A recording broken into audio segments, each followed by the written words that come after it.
Hi, everybody. Take 3 on round 5 of the British Chess Championships. If we've still got any viewers left out there, Natasha, if they haven't all wandered off. They're gonna come back. They're gonna gradually come back. They'll know. I think it might because there was a thunderstorm just near where I live. That's what I'm going to say. I do appear to have internet at the moment, but we've got a backup plan if I lose it. So let's see how we do. But what we want to do is see Danny Gormali's game against William Claridge Hansen. Harriet had been describing very eloquently about why Black does this maneuver with bishop a6 and then back to b7, which kind of slows White down in getting the move d5 in. Or at least involves the pawn sacrifice that we see. Yes. That we see in the game. Okay, so let's see if we can get some moves on the board, Natasha. So knight c3, c5. Yeah, this is all White strategy. And then, as I say, White doesn't have to advance d5 in this position. He can also play e4 as another main line. And then I think the old main line continues. C takes d4, knight takes d4, knight to c6. It's a position I've played with Black. I think Mickey Adams has played this with Black as well. Yeah. Anyway, that's another day, another story. But Danny was clearly feeling like playing something sharp today.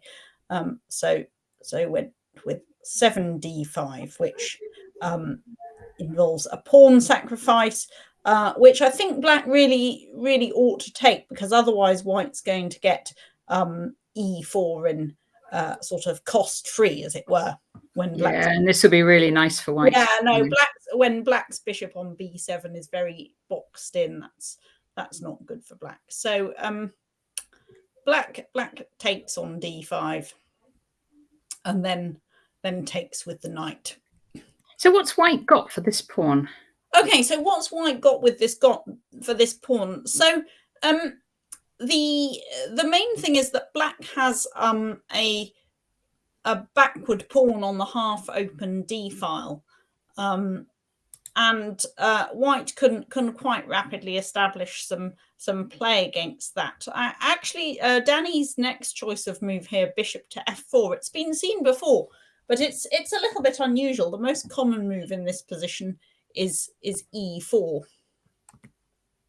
Right. Yeah. So Danny went bishop to f4, but e4 is the more common choice when White's going to develop his king's, bishop, and castle quickly.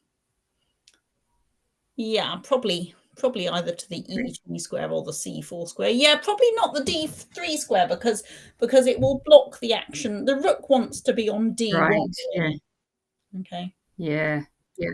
And then if Black's pawn comes to d6, then White can try and target that with bishop to f4. Yeah. Build up some major pieces on the d file. Okay, so yeah, Danny went bishop to f4, which he obviously played quickly. This was obviously prepared. He did it in 5 seconds, didn't he? So he was. This will be his prep. He was expecting this line. This is a well-known position. So, okay, so bishop to e7. So rook to d1. And now the bishop left the long diagonal. So this bishop has moved quite a number of times in this game already. It's already gone to a6, b7, then b7, then d5, and now it changes diagonal to e6. Here we go. Which is a pretty rock solid square. I think if it goes the other direction, if it goes to c6, for example, White will probably play knight to e5, which is a little bit awkward. Right. Yeah. Yeah. And it will have to move yet again. Well, I mean, it could remain there with the knight ready to recapture, but that's it's quite awkward for Black to proceed with any development here, really. That knight is now tied to the b8 square. So, yeah. So bishop e6 is an attempt to sidestep that that threat and keep things a little bit more flexible. I'm never really sure if white's got enough compensation in these sorts of positions, but white often seems to score quite well from them. Okay, so I mean, one of the interesting things is that what sort of reminds me of the Mora. It reminds you of the Mora. What in so it sort of reminds me of the Mora with this kind of, you've got some play and you've got this d file with the rook. Yeah. Well, yes. Yes. Sort of. Maybe. Yeah. Yeah. Okay. Yeah. So it strikes me as the gambit isn't quite sound. Well, I mean, I think e4 on the previous move is probably theoretically the more testing way to play it, but this is probably this may be a good choice to you know, test how well the opponent knows this line. So yeah, so the pawn's just coming to e3 here. And I don't think, yeah, okay, knight to c6. I mean, I don't think black can, yeah, I don't think black can attempt to sort of get rid of the backward d pawn by lashing out with d5, because then white will go bishop to b5 check. So you may think, you know, if that pawn's on e4, why not take the center? But I imagine now bishop to b5 check is a little bit difficult to meet. Yeah. For example, knight to d7, knight e5 looks unpleasant. Yeah.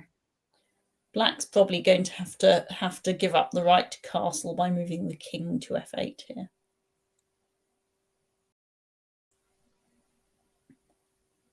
Yeah, because this knight comes c6. Yeah, and now the knight's threatening to come into c6 as well. That's quite. Yeah. Yeah. No, not king f8. No. No. Let's go back a few moves. There we go. Yeah, white. Okay, so knight c6. So essentially, black's trying to sort of use remain rock solid on those light squares with the pawns on f7 and d7, supporting the bishop on e6. Okay, bishop e3. Just hindering black. So Danny's aiming at kingside. Yeah, black's just black temporarily. If black does try and castle. Yeah. So h6. Yeah. So h6 getting out of the way. Precursor to castle. Castles. And now queen c8. Okay. Sort of an interesting move, isn't it, from William? Yeah, I mean, it's a very standard theme in this position. It's desirable to get that queen off the same line as the rook. I can see white's bishop is probably aiming for e4 in this position. To me, the real question is why William played that move immediately rather than castling first. I don't know if there's some what the immediate need is for doing that. So castle first. Yeah. Then what will Danny do next? Is he going to try and double rooks on the d file, perhaps? Well, he might. I mean, he might try and reroute his bishop to d5. So perhaps bishop to e4.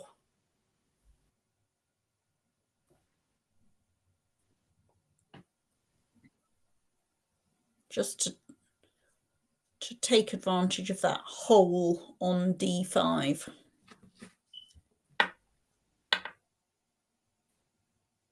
I mean, he could flick in bishop to h7 check, king h8, and then bishop back to e4, claiming he's put black's king on a worse square. But now, for example, I would think that black can play. I mean, I'm assuming black can't sensibly play d5 here because of something like bishop takes d5, bishop takes d5, e4. I'm assuming that's not possible for black. But now black could play either queen to c8 or rook to c8. I think this is very similar to what happens in the game, actually. So possibly we should move on. In the game, then Danny didn't throw in bishop to h7 check, and I think was probably very glad of that, the way things turned out. Yep. So let's see. So queen c8. Queen to c8. Okay. Bishop to e4. And now we're castled. So it's surprising, really, how much of the White's compensation here is positionally based. Yeah. It's to do with the weakness of black squares on the d file, and the fact that it's actually quite hard for black to connect all his pieces and get them active. I mean, for example, it's very hard for black to connect his rooks in this position.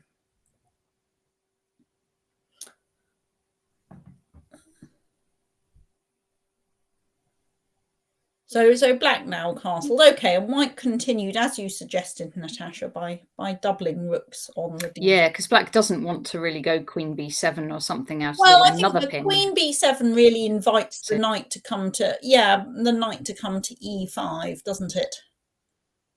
d2. And yeah, so just kind of putting the question to black what he's doing, and if white manages to double rooks on the d file, then there will certainly be some circumstances where he will consider just offering an exchange of the e6 bishop with bishop to d5 or bishop to f5, because black will then be under some pressure, under further pressure along the d file. Okay, so a6. So this looks like a possibly rather slow attempt to untangle things on the queen side. Yeah, but it's not immediately clear, how white's going to proceed here. I imagine maybe with the intention of going rook to a7 just to break the pin and give some extra support to d7.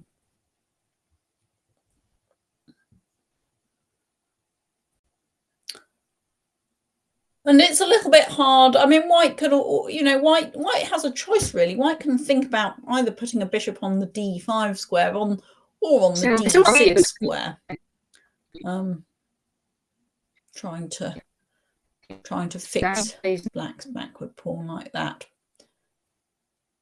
But all that discourages black from transferring his bishop to the more active f6 square, because then the bishop really will root itself on d6, and black's position is a little bit cut in two by his extra pawn on d7. Okay, so knight to e5. Okay, so that is pinned, but equally black. Okay, so let's just go back a minute there, Natasha, because it appears as though white could have grabbed an exchange on by taking the rook on at a8. So we should just see that, shouldn't we?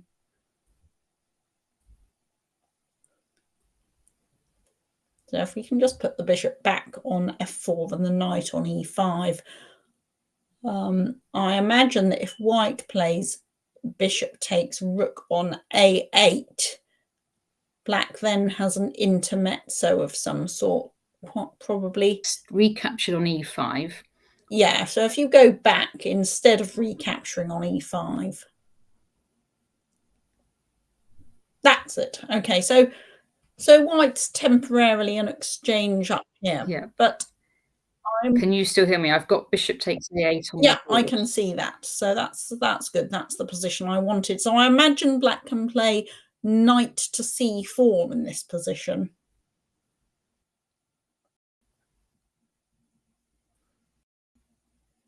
Can we put knight c4 on the board? Can you still hear me? Knight c4 looks to me to regain the exchange. White's going to have to save the a8 bishop, and then black can capture on d2, and the exchange of a pair of rooks and the pair of knights will certainly favour black in this position with his extra pawns and untangling his position considerably. So so that's why white recaptured on e5. Don't know if we're able to get that back on the board. Let's just see. Some comments in the chat here. Hi everyone. Yeah, Danny has indeed won. Hello from Teesside. Hello to Teesside. I don't know if we've got the thunderstorm in Teesside as well. Apparently the Jack Rudd game is pretty violent. That sounds typical of Jack's games. We saw Jack's win yesterday.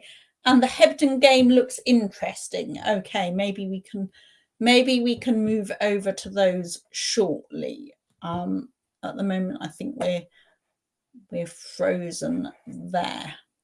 Shall I try sharing my screen? Yeah, I can try sharing my screen. Oh, right. And we're going to try sharing my screen, I think. Okay, let's just go back to that one quickly. Okay. Hopefully you can see this. Okay, so this game didn't actually last too much longer. Let me just check if you can see this. You can.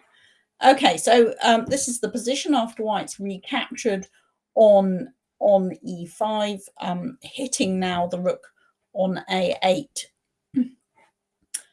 And in this position, black gave up the clever. Black gave up the extra pawn with d5. Can you see this? Attacking the rook. Yep. So white's attacking the rook on a8, whose only square is. So I'm just wondering what happens if black moves that to a7 here. I'm wondering why William felt his best decision was to give up that extra pawn.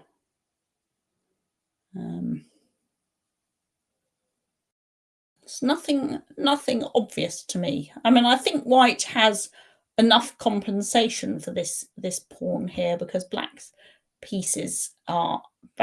position is very cut in half, and his pieces are limited in squares by this magnificent pair of bishops on e4 and e5. Possibly he thought that d5 was just the best way to comfortably equalize the position. And now Danny came, instead of taking with the bishop, so if bishop takes, which is the obvious move, bishop takes, rook takes, what will black play here? I imagine something like queen to e6, queen to e6,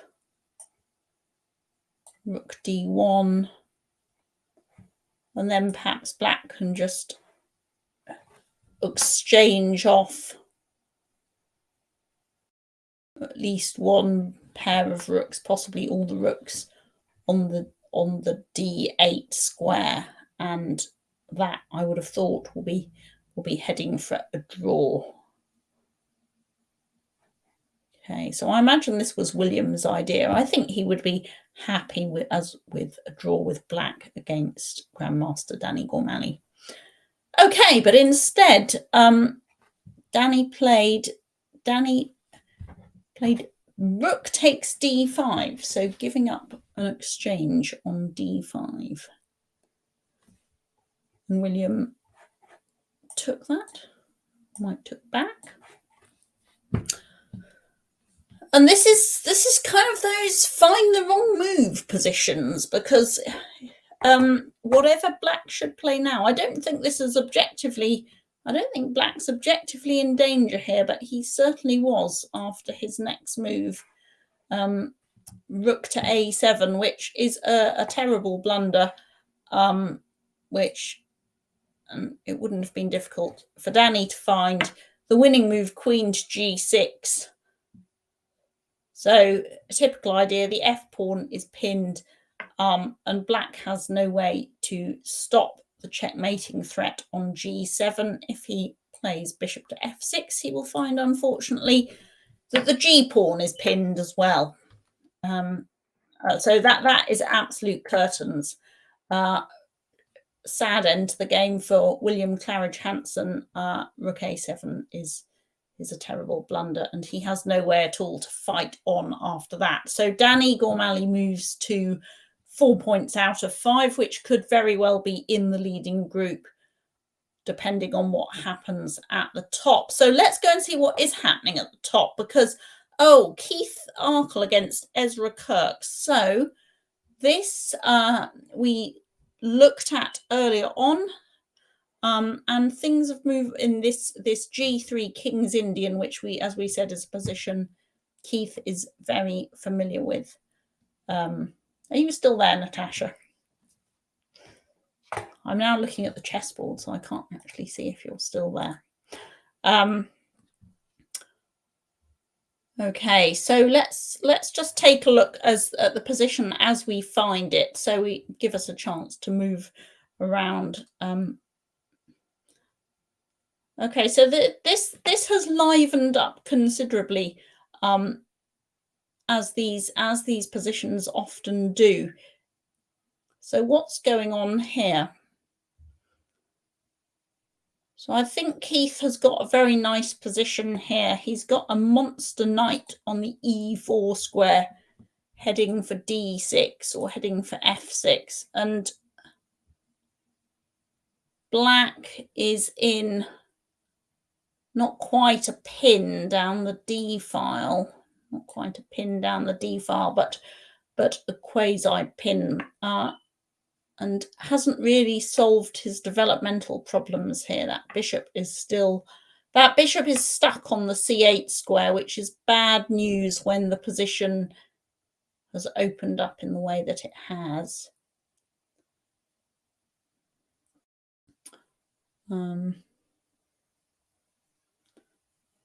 So what can black do here?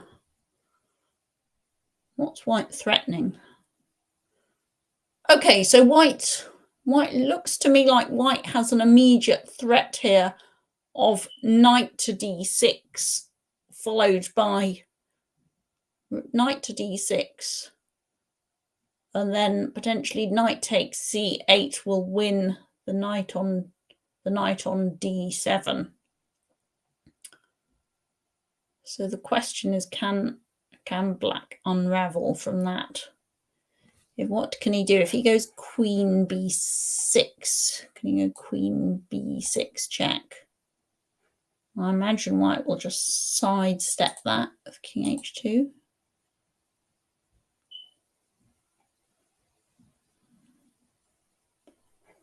And then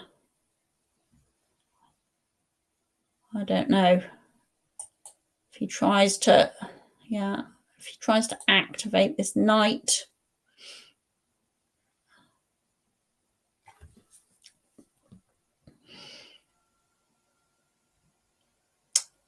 I mean, white could certainly consider playing knight to f6 check here to force the exchange of black's dark squared bishop.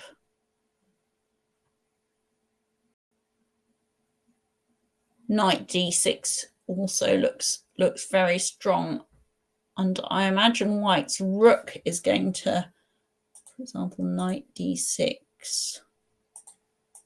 rook e7, and I imagine at some point white's rook will return to the f1 square. It's an unusually aggressive position for Keith, actually. I don't think he's going to reach one of his famous rook end games today. I don't think he's going to need to reach a rook end game here, though you never know with Keith. Yeah. So somehow, yeah, this pawn on e5, black's dark squares are full of problems. So possibly Keith Arkle looks like he could be heading for the lead, possibly even the sole lead if he wins that game. There's some way to go, but I think he has quite a large, quite a big strategic advantage there. I imagine Ezra is quite worried about his weak king side and the lack of coordination of his pieces. Okay, let's go and check in on another game that we looked at the start of earlier. That's right. I don't think we got this one off the ground, but this was quite interesting in the opening. Grandmaster Nick Pert, top seed against Harry Grieve. So Harry following up his good win against Grandmaster Nigel Davis yesterday. Black against Nick Pert sounds like a tough challenge. But as I mentioned on the stream earlier, then the opening didn't go that well for Nick. So let's see what happens. So this was a Queen's Gambit declined, knight f3, knight f6, knight c3, and Harry played the Tarrasch defense against the Queen's Gambit. Played by many strong players, including Magnus Carlsen, including Kramnik, I think have played this line. As black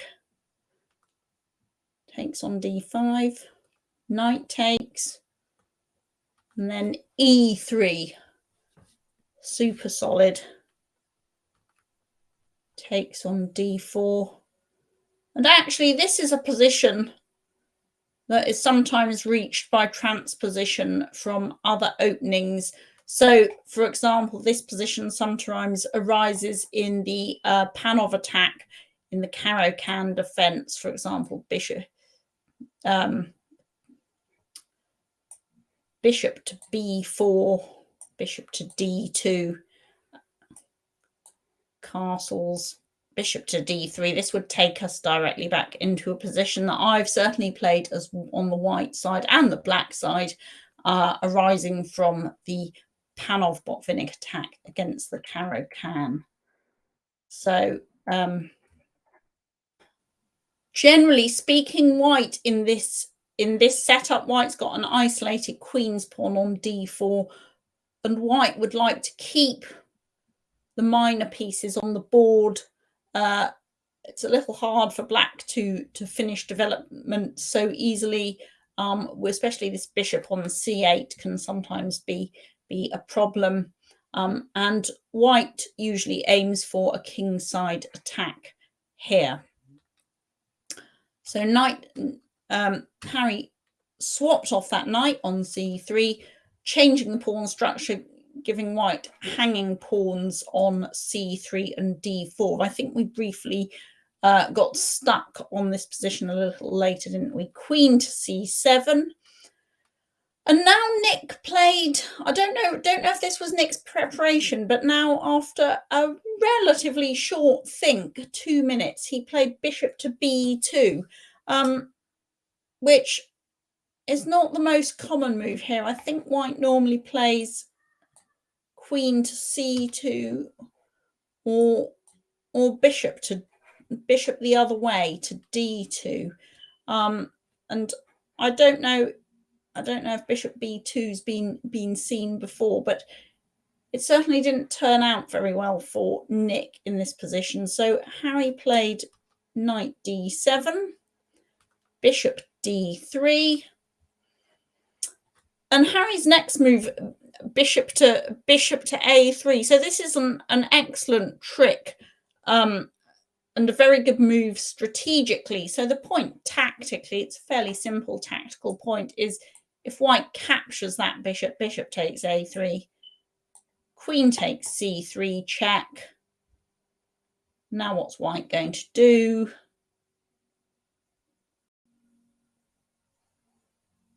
Probably move, I guess, move the king. Okay, king f1 perhaps. Ooh. King f1 or king to e2. Don't know. Unless white can play, maybe white can give up the exchange like this. Queen takes a1 check. King e2. Yeah, black certainly shouldn't do this. Queen takes h1 will lose, I think, to queen b4.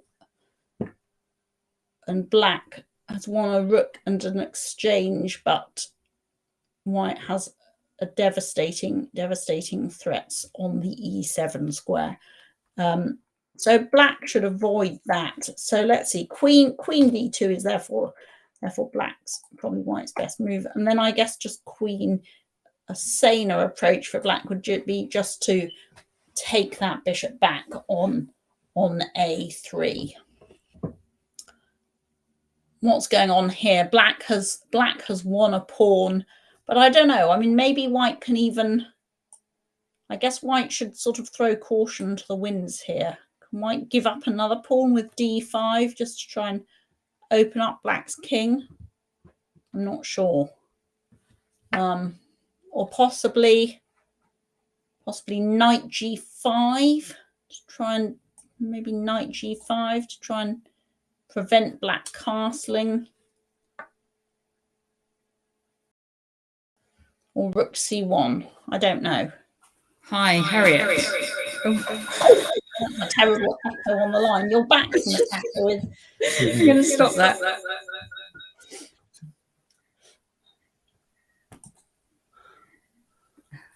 Right. Shall I continue? No, Natasha's gone away again. She's decided enough was enough of that. That's fine. Oh, hello, Jack. Jack has clearly won another game. Jack, I am Jack Rudd. I don't know if we've got the facilities, Jack, for you to be able to share that game with us in the way that you did yesterday, because we no longer have a commentator on site. But apparently it was very fun to watch. Okay, maybe we should go and have a look at Jack Rudd's win shortly. How many points are you on, Jack, now? Is that 3 out of 5? Is that 3 out of 5, Jack? Jack's clearly live online. So, okay. Anyway, let's go back to this game. So Nick didn't fancy giving up the pawn after bishop a3. Can you hear me now, Harriet? I can, yes. Okay. Let's try with this. I'm on several different machines now. We can let Jack Rudd in as well. I just need to send him the link. So Jack, if you give me a way of sending you a message with the link, I'll send it to you and we can get you right up on the show. Okay, that would be great. Jack's games are always entertaining. It sounds like this one was no different, judging by the comments in the chat. But so just meanwhile, while we wait for that, then instead, so Nick Pert played queen b3, bishop takes, queen takes, and castles. And yeah, I think Harry will have been very happy here that he's managed to swap off an additional pair of minor pieces, those dark squared bishops, because the more pieces that black can trade, this really takes the sting out of any attacking ideas by white and facilitates black's play against the hanging pawns on c3 and d4. We'll just skip forward and see where we've got to now. Okay. Jack, I've sent it to you on Facebook, so you should be able to just come into the stream. Okay, so we'll have I am Jack Rudd joining us shortly. Yeah, so the current position, I mean, Nick has been holding the balance, but has been just slightly worse throughout this game. Really, I'm sure this is not what he would have, not the way he would have wanted the opening to go. Especially with white. If anyone is better in this position, it's black, and that has been true really for the last 20 moves or so here. So Harry Grieve, I think, is well on his way to scoring at least a draw against another Grandmaster opponent. Have we got Jack on board yet, Natasha? Not yet. Not yet. Okay. Let's go and see what else is going on. So John Ems against Gary Lane. So Gary Lane, who represents Australia nowadays, but is no doubt is playing in this British, because I think he is originally from Devon, isn't that right, That's Natasha? right, Harriet. Yes, yeah, this is his local area. Exactly. And he would have played John Ems a lot of times before as well. I mean, they were would have played in British Championships before, I'm sure, and in other matches.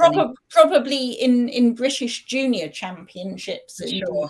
back in the day. So yeah. So I think this was a fairly tense Italian game. It's a sort of position, actually, looking at it, that you could easily find John Ems on either side of it. It's a sort of position he understands very well. And both players getting relatively short of time. John is down to just 12 minutes. We're only at move 21, and the position is clearly still very tense. So a lot could go on here, I think, over the next 20 moves. Black's got a knight pretty well established on f4. White is immediately threatening to capture on. So White's last move, rook to b1, is setting up the threat to win that pawn on b6. So I'm going to predict that Black will now resolve the tension on the queen side. I think Black's going to swap pawns on b5, because I can't see another way of conveniently dealing with that threat to. Has he got any other way of conveniently dealing with that threat to b6?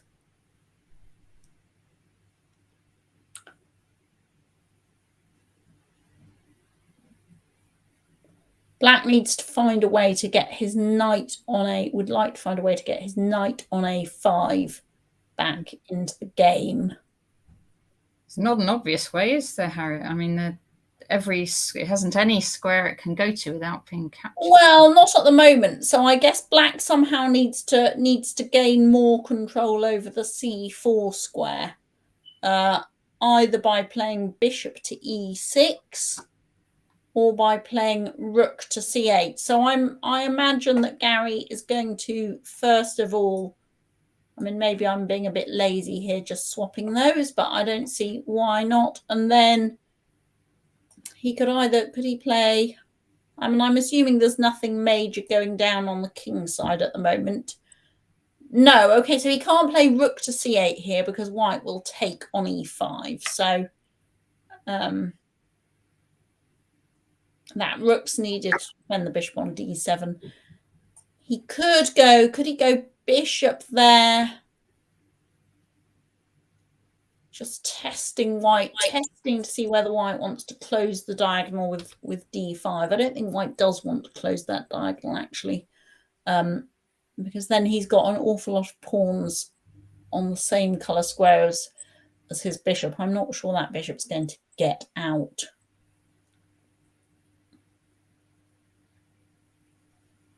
No. I mean, that's if we're prioritizing the knight on a5, which is, is up for debate. I mean, we also can maybe we just leave that alone and seek to play on the king side. That might be a good idea, Harriet, just to leave it, because it doesn't seem to be easy enough to solve on its own, and you might distract elsewhere, mightn't you? Yeah, it depends a bit how fast things are happening on the king side. I mean, the bishop on d7 is also doing a very useful job of keeping White's knight out of f5.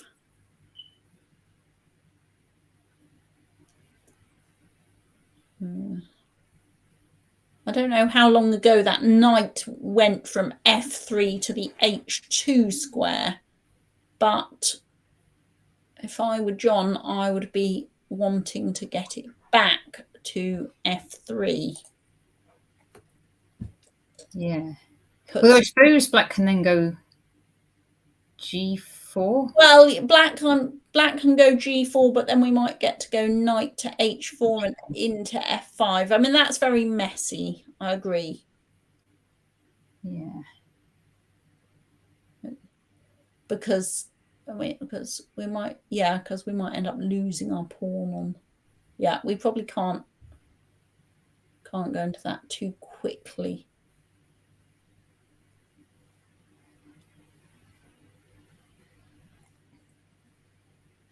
So a balance.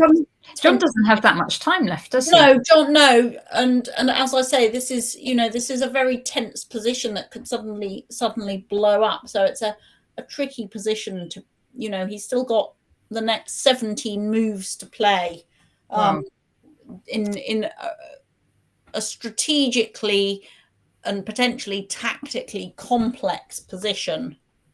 Yeah, because I don't associate John so much with time travel. He normally seems to have quite a good, have his clock under control. Yeah, that's true. That's true. I mean, I'm sure John has certainly. I was a little bit surprised to see John playing the Italian game here, because John certainly does have the Spanish in his repertoire. But hey, right. Everyone seems to have switched from playing the Spanish to the Italian game these days. So.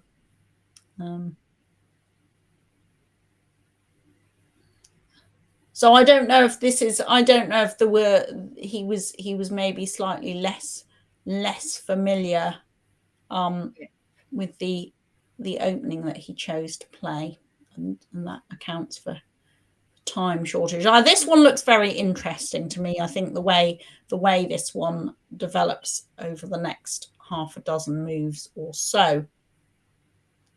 Oh, okay. Oh, hang on. Have we got moves on the board? We've got moves on the board here. Aha. Oh, he did go bishop b6, and then John blocked it off with d5, so that knight still can't go anywhere. So where are we at? Let's see the moves on the board. So bishop to a2, h5, rook d4, rook b1. Oh, okay, but hang on a minute, Natasha. So I was lazily saying he had to capture this pawn on b5 because of the threat to the b6 pawn. But actually Gary has ignored that. He's gone after a fairly substantial think, 6 minutes. He has gone king to h8. So he has given up. He doesn't care. He doesn't care about that. No, he's decided to go for it on the king side here. Gary Lane. Yeah. Yes. Well, he won the Open last week, Harriet. He had a warm-up tournament here. Yes. Okay, so John. And John's a world champion. So it's a big battle here. John's a world senior champion. He captained the team. He did. Gold medal. Okay, so John. Now, what if he does just take this pawn then? Yeah. Well, this is exactly what he did, and he didn't think too long about it, which is probably pragmatic. He doesn't have too long to think, and if he's going to come under attack on the king side, he needs his time for dealing with that. Yes. Okay, so this is very interesting, because at first glance, this looks like it just, not only does it win a pawn, but it massively activates White's rook on b6 here. So the rook's threatening another pawn on a6, and White's also now threatening to capture the pawn on e5 because of the pin along the 6th rank here. So what is Gary Lane's plan? What is that? And also, right, why is that king any better on h8? Well, I mean, I suppose it gets out of this pin on the f. Maybe he was going to try and move his f pawn. Yeah. Or potentially he wants to play his rook to g8 and try and bust through with some combination of h4 and g4. I wonder if Gary's planning to move his knight back, because yes. So this is what he did. So I certainly don't think he needed to do this. I don't think that knight was in so much trouble that he needed to do this immediately. But he has rerouted his knight off the side and back to the c6 square. But this is a very well. I would think this is a risky decision by Gary actually, because there was nothing, I couldn't see anything that was really wrong with his position if he had just exchanged those pawns on b5. He didn't need to give up this pawn and activate White's rook. Yeah, because now the A pawn's on pre. The A, yeah. I mean, I think if John takes the A pawn immediately, then can Black just play take on D? Pawn takes pawn, and if pawn takes pawn, then knight to b4. Right. Maybe. Yeah. Maybe. I mean, it's not that simple because, White's captured a lot of pawns. Where could that rook go?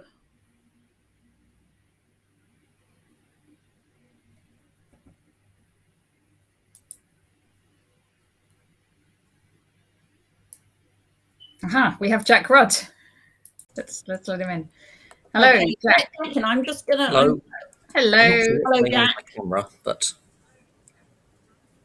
Okay, John hasn't grabbed that pawn. He's thrown this knight into f5, so taking advantage of the fact that Gary's bishop is now overworked on d7.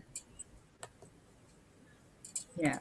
Because it's required to defend the knight as well. So actually this looks like he's having to play all his moves fairly quickly now. Can't spend more than a minute or two. That's better. Any of them. There we go. I see you. Okay. But cutting across any play of Black's on the king side. So I don't know. I mean, I would go. So I think that looks like a bit of a rush of blood to the head for Gary. At least that's what I'm going to stick my neck out and say. Yes. Yeah, there's a risk that White could just get a large advantage very quickly here, with this extra material and cutting across Black's knight to f5 cuts across many of Black's ambitions on the king side, and of course there's a risk that if those ambitions don't work out, then actually this setup on the king side is going to leave Black, who is the one in danger of coming under attack.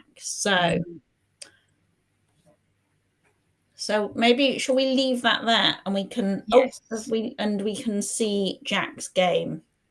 Right. Now Jack was there a second ago. Let's see if he comes back. Okay.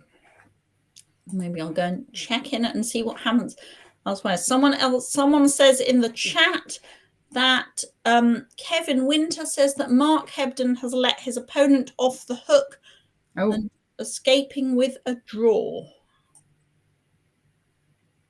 Oh, Hebs. Case or not? Let's go and. But is it even a draw? The computer. Is it even a draw? What's going on the bar? Oh, so has Mark sacrificed material to Mark? It looks like Mark threw a rook into the melting point in pursuit of an attack at some point here, but has this backfired? A whole rook down now. Mark is a whole rook down, or a rook for technically a rook for a pawn down, and I'm going on the comments in the chat here, but it sounds like he may have lost his way. Yeah. So he could have got a perpetual and then avoided it. Well, it's looking. Black would have to prove something big right away, I think. Yeah.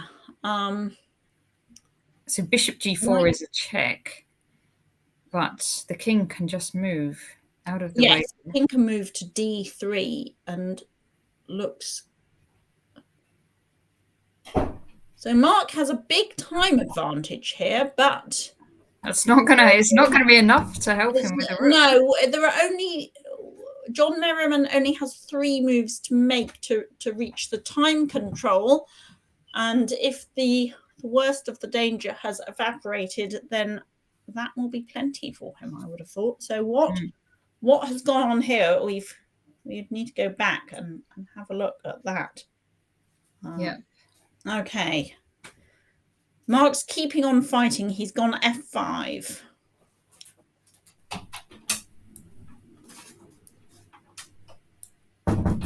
Why not? He's got to try and confuse the issue here, I think.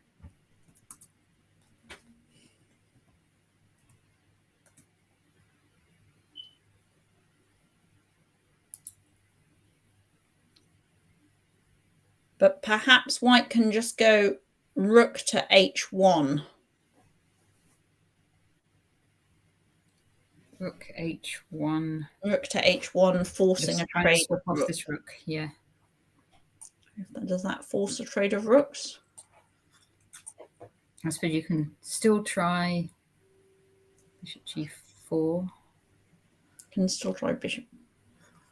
Oh, but now the clock time's correct. John Merriman is down to seconds left, according to the digital clock, which is not all. Oh, he's played it. Oh no, or was that me? No, that's him. That's him. That's him. Is this the position on the board? Okay. That's it, yeah.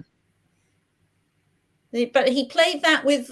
I make that 3 seconds. The clock. If the clock time now shows 33 seconds, so that means he's cutting it fine. Seconds left on his clock, and then he's got to decide where that king is going after bishop g4 check, and he presumably to d3.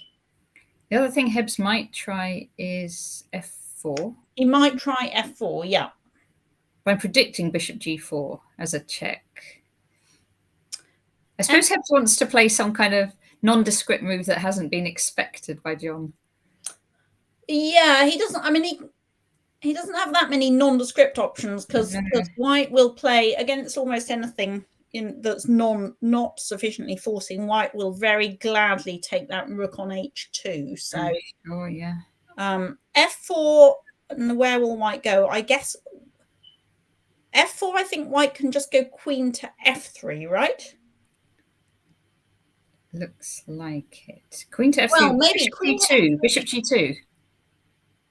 Oh, bishop g2. Okay. Yeah. I mean, white's never in trouble. No. Play rook takes rook, but yeah. No. Yes. No, white would still be win. Well, white would probably win that. I was also looking at queen, bishop g4, queen. Okay, he's gone bishop g4. Played. Okay.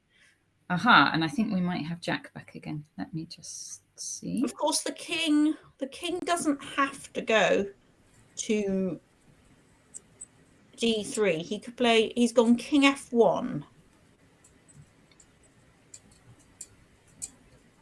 and now if that bishop goes, because the knight's defending the rook, and if the bishop, so what if the bishop goes back to h3?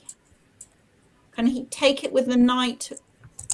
Bishop h3 check, knight takes h3, rook takes h1 check, and then the knight could drop back to g1. Right, yeah. That's a piece. So he's won on exchange back there. Yeah. Okay, it's what he's... Oh, no. Oh, he's taken the rook. Okay. Right, Hello? so knight takes. Hello, Jack. I mean, possibly, Natasha, actually, after bishop h3 check, John Merriman could have just repeated the position with king e2. He would then have made the 40 moves and have plenty of time to choose his square. Okay. Okay. All right, so they've made the time control in that one, and I don't think Mark Hebden's got enough for this rook. Kevin is pointing out that if Mark loses this, then Harriet's title tip is up the spout. Oh, really? You were calling Hebs for the champion. Yeah, yes. That's true. That's true. Yeah. Well, I don't know. How many will he be on? 2.5 out of 5? That, I'm sure technically that would not rule him out. But yes, he'd have to have a major comeback. He would. Okay. All right. Shall we see if we can do Yes. Jack's game? Yes. Yes. Thanks for coming on, Jack. Thank you. Yes. It's been a day of technical trials for us. Especially this is an old and much mended computer, so okay, fine. it Well, doesn't want me to get the camera on. We can hear you, which is good. Yeah. Don't worry. We can hear you.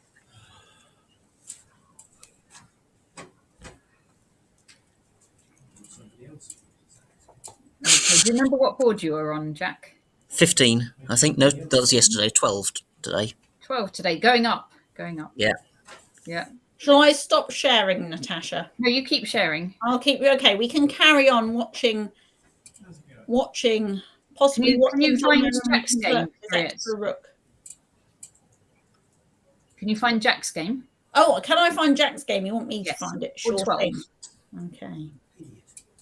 I see that Peter Wells is on a recovery mission. He's won again for the 3rd game in a row. He's beaten Tom Villiers. So he's back on 3 out of 5. Jack's game, board 15. 12. No, board 12. 15 is Peter Wells. Right.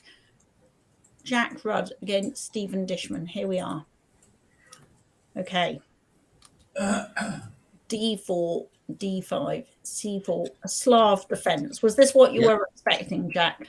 I don't know. I've never played Stephen before. And okay. Did you look him up, Jack? I didn't, but he hasn't been very active over the past few years, so.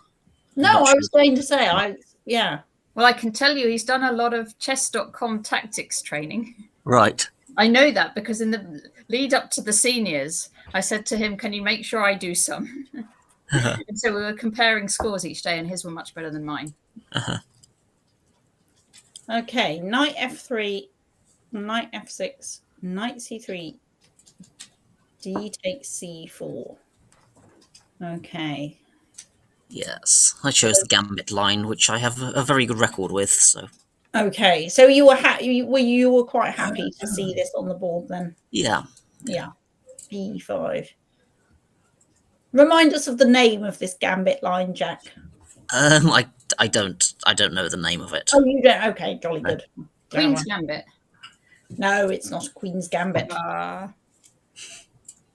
It hasn't. Well, it is a Queen's Gambit as much as it's a Slav. Isn't Matthew Sadler a bit of an expert in this line? Yeah, Geller Gambit says. Geller Gambit, right? Yes. Okay. E5, knight D5, A4. Yeah. Yeah. E6. So you've had this position before, Jack? Yes. Yeah. Yes. Okay. Takes on C3. Takes on C3. Thanks for the follow, Springer Chess. And knight to G5. Okay. With the subtle threat of Queen F3. Threatening Queen to F3. Yep. So there's been quite a lot of unsubtle chess, hasn't there, in this British? I'm referring back to Tom Villiers' game the other day, and your one as well, Jack. Your previous one. Yes. Okay, but Stephen Dishman's tactics training was up to the job, at least to this point. So he defended against the immediate threat. Yeah. Queen H5. And he spotted that one as well. Excellent. You know what they train a lot on is back rank mates, so I hope you didn't back rank mate him. Queen G4. Yeah. Bishop E7. So is this still theory, Jack? I believe so. I think I've had it before. I think you've had it before. Okay. H4. Okay. So intending presumably to play H5 yourself. Yes, of course he spots that and stops it. But... Yeah. So black better stop that. So the king side is a little bit like some lines of the French defence or the Caro-Can defence, but then there's all this mess on the queen side. Okay, queen F4, renewing the checkmating. That's very direct, isn't it? Mm-hmm. Renewing the mate threat on F7. Okay. He spotted it again, presumably. Yep. So what happens if black? So what if black castles? some idea with G4 very dangerous? I should think so, yes. I didn't even consider that black might castle here. No, so maybe rook G1, or I don't know if white can even just jettison the rook and go G4 immediately. Okay. Kevin Winter's giving you some prep for later on, Jack. If you play Nick Pert, he also plays it, apparently. Right. As in the game Williams Pert. Okay. Who won Williams Pert, Kevin? I'm assuming it must be Williams from the message there. Okay. Sorry, no, Pert. It must be Pert, mustn't it? For Jack to beware. I can't see the chat because I'm on the board screen. Yeah. Right. Okay. So Black's had to make some concessions on the dark squares. Yeah. H takes G5. Okay. Knight to G7. Knight to D7. Yeah. Okay. So do you like this for white, Jack? I thought I would rather have white than black. Yeah. Although the computer seems to prefer black here. But yeah.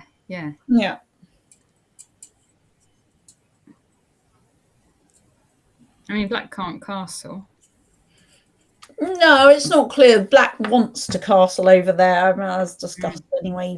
Even if he could, I imagine if black castles anywhere, he'd rather it was the queen side at this point. Right. So you might do like knight b6. Yeah. 5 and... There's an argument that I want him to castle so that I know where his king is, but yeah. Yes. Okay. Knight b6 makes a lot of sense, and then bishop. Knight makes its way to d5 and then asks what it's doing there. Sorry, he asks what it's doing there, or you ask what it's doing there. Well, I think the knight itself asks. The knight itself asks, yeah. Is there an argument actually that knight should hang around on b6 a little longer just to keep black's position a bit more flexible? Possibly. Yeah, I don't know. I mean, maybe black play maybe queen d7 or something. Yeah.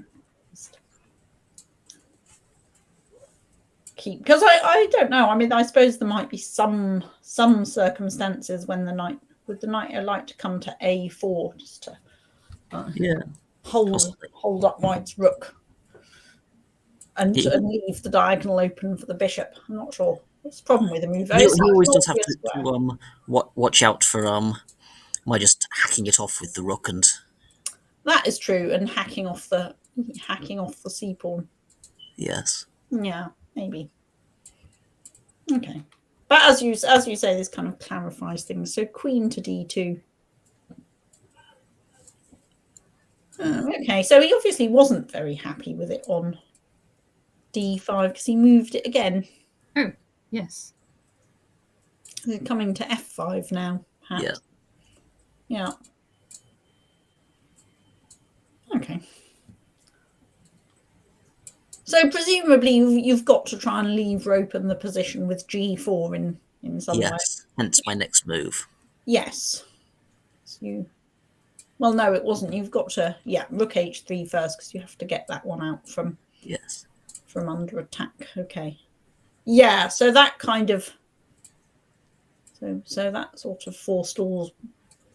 Oh, I don't know. Would you do, so what if he goes knight to f5 anyway in this position? I'll just drop the bishop back to c5 and then see what happens. Anyway, and then g4 will cause him more bother. Yeah. Okay. Yeah. Okay. a5. So, g4 as planned. g4 as planned. I guess a5 is very committal because it gets, I mean, that really is a sign he's going to leave his king in the center, isn't it? Because I can imagine, black might in some cases to have tried to hunker down with a6 and castling on the queen side, but with that pawn on a5, then I think that king. I think Steve might be trying to just like get a pawn forward really fast and threaten to queen it, if you see what I mean. Well, he is, but isn't it quite hard to do that? Because white has a pretty good grip on both b4 and a3, so that's quite hard to see how he's going to do that. Yeah. Yes. He's going to have to get rid of that bishop, isn't he? Oh, and g4 stops him going. G4. F5. Okay. H4. Yeah. Right. Yeah, I'm not quite sure where this knight has rerouted to. It's F4. Wow. Well, to some extent, that was just making sure that my queen isn't tied to the defense of the g5 pawn. Yeah. It has other features as well. Are you planning to swap the bishop off here, with bishop? Possibly. It's something that I'm considering. I'm considering that. I'm considering f5. I'm considering ganging up on the h pawn. There are a lot of things I can do. Yeah. Bishop g2. Yeah, I mean, I guess the risk is for black is that he's actually potentially vulnerable. If either of those rook's files falls, then his king is going to be quite vulnerable, and now both of them are at some risk of falling, aren't they? It's a bit like that other game we were looking at, Harriet. You know, when black's position was cut into in that game by the d pawn, and this time it's cut in two by the king, queen, and knight. Yeah, just can't connect.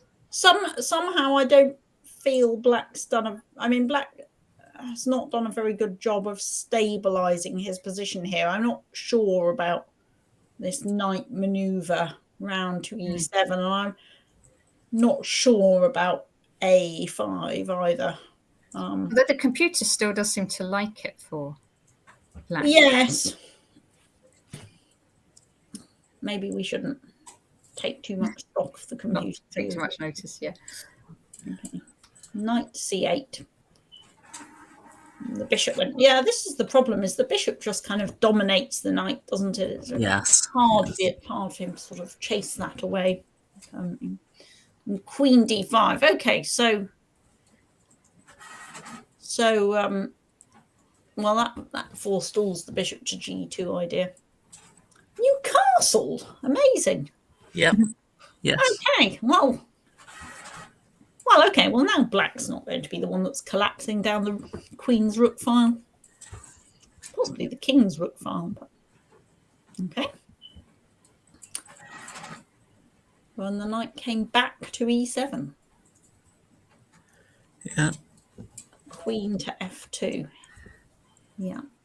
Hitting h4, which he doesn't have a way to defend. So king d7.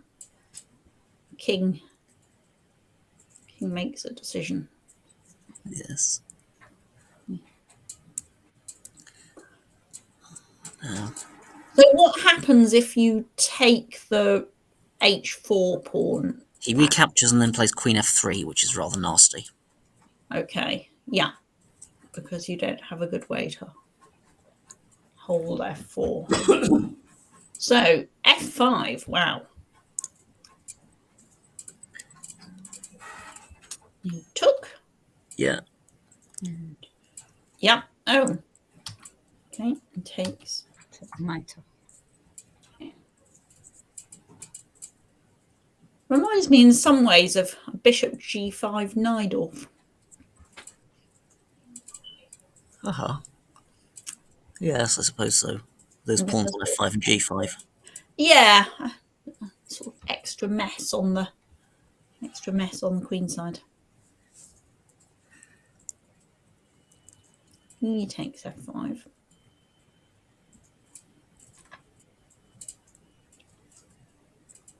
Bishop e2, so threatening bishop to f3, presumably. Yes. Yeah. Okay. And yeah, I'm beginning to get the sense that when it goes wrong for black here, it's going to go badly wrong. Yes. Yes. Queen to g2. I mean, I'm interested to know if you saw a point where he could have where you felt he had an obviously better defense. Yeah. Takes f5. Feels, I'd be quite worried if I were black here. Yeah. So can he take the bishop? So he did queen f6. That's what he did. Okay. So. We'll see. He took the bishop and took it quite quickly. Okay. Well, he didn't have a lot of time left. He had a lot of time. Right. He was down to about 9 minutes at this point. Okay.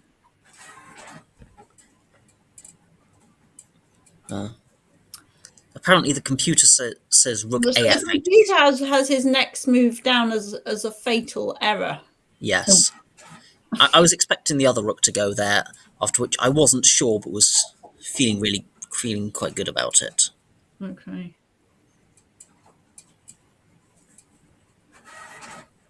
So, I was probably going to do d6 check, followed by queen f6 check. Yes, though I suppose it's a lot better for black than the game because he has his rooks connected. So king c8. And now what happens if you go b7? If you go queen e7, so presumably king to b8. b8, yes. I couldn't see anything there. I was probably just going to go d7 check and win the exchange and see what I could do with that. Oh, what, in the last position? Yes. e7 check. Okay. Yes. King. He can't go to c7 because he gets mated. So he's got to go to b8. b8, and then d8, queen check. b8 takes,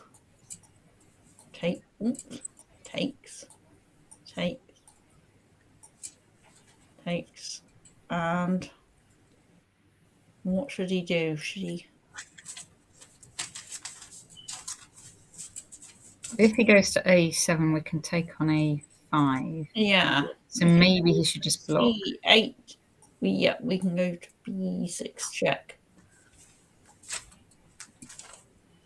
So I guess it's worth pointing out that black is threatening queen to f1 check. Yes. So white. So, for example, white can't, after bishop b7, white can't take on b5 for that reason. Okay, white. So white obviously has ways to repeat go for a threefold repetition. Yeah. And black presumably also has way.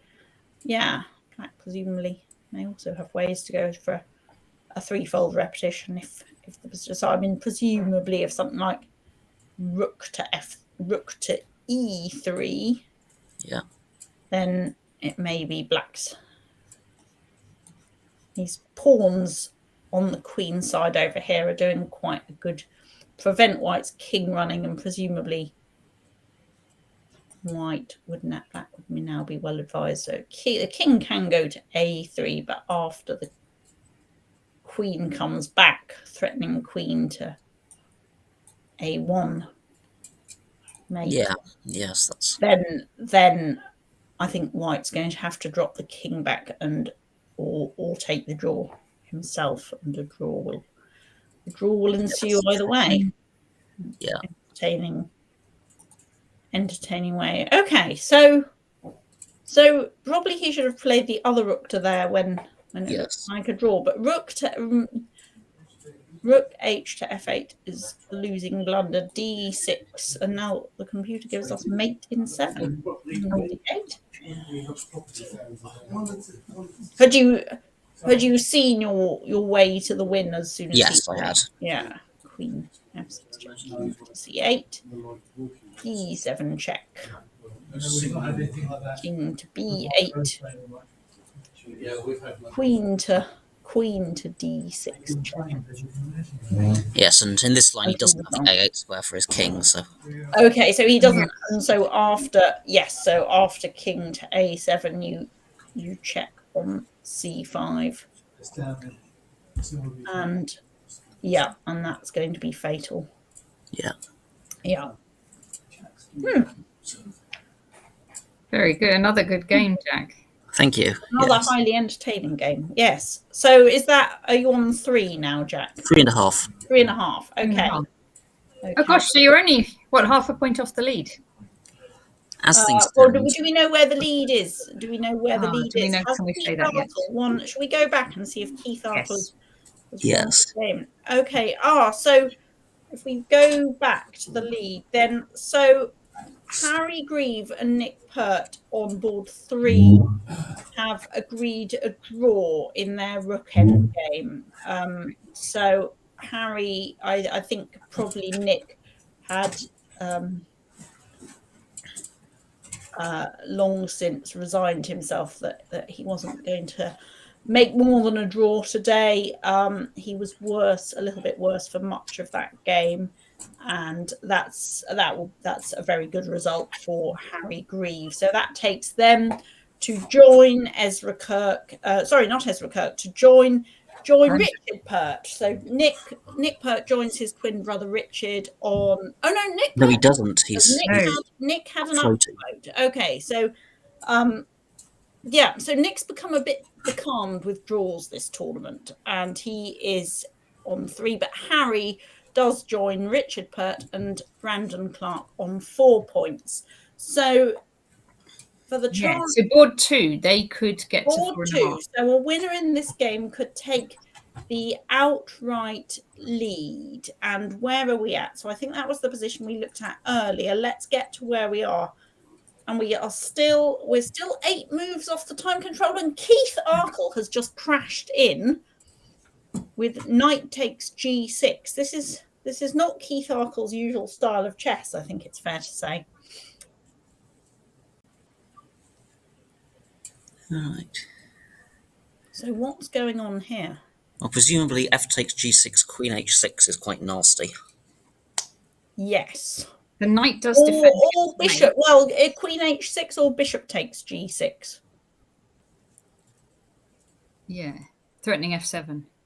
Yeah. They both look pretty nasty.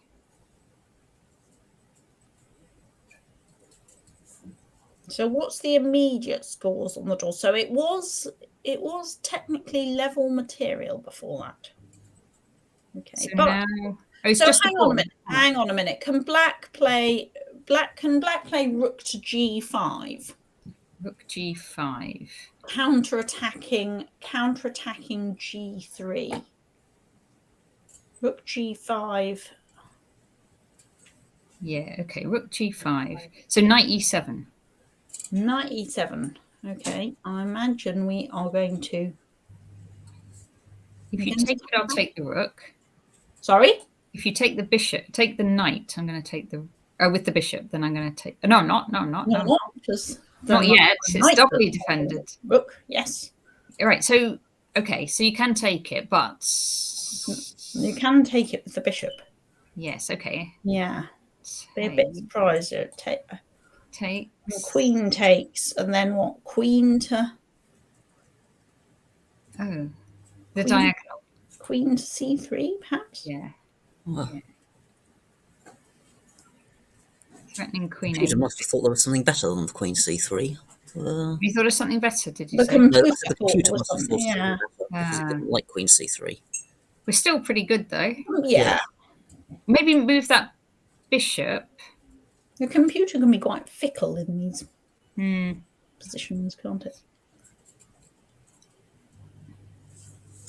Are you thinking h4? Well, I've put my mouse, I've given it all away with my mouse, haven't I? Yes.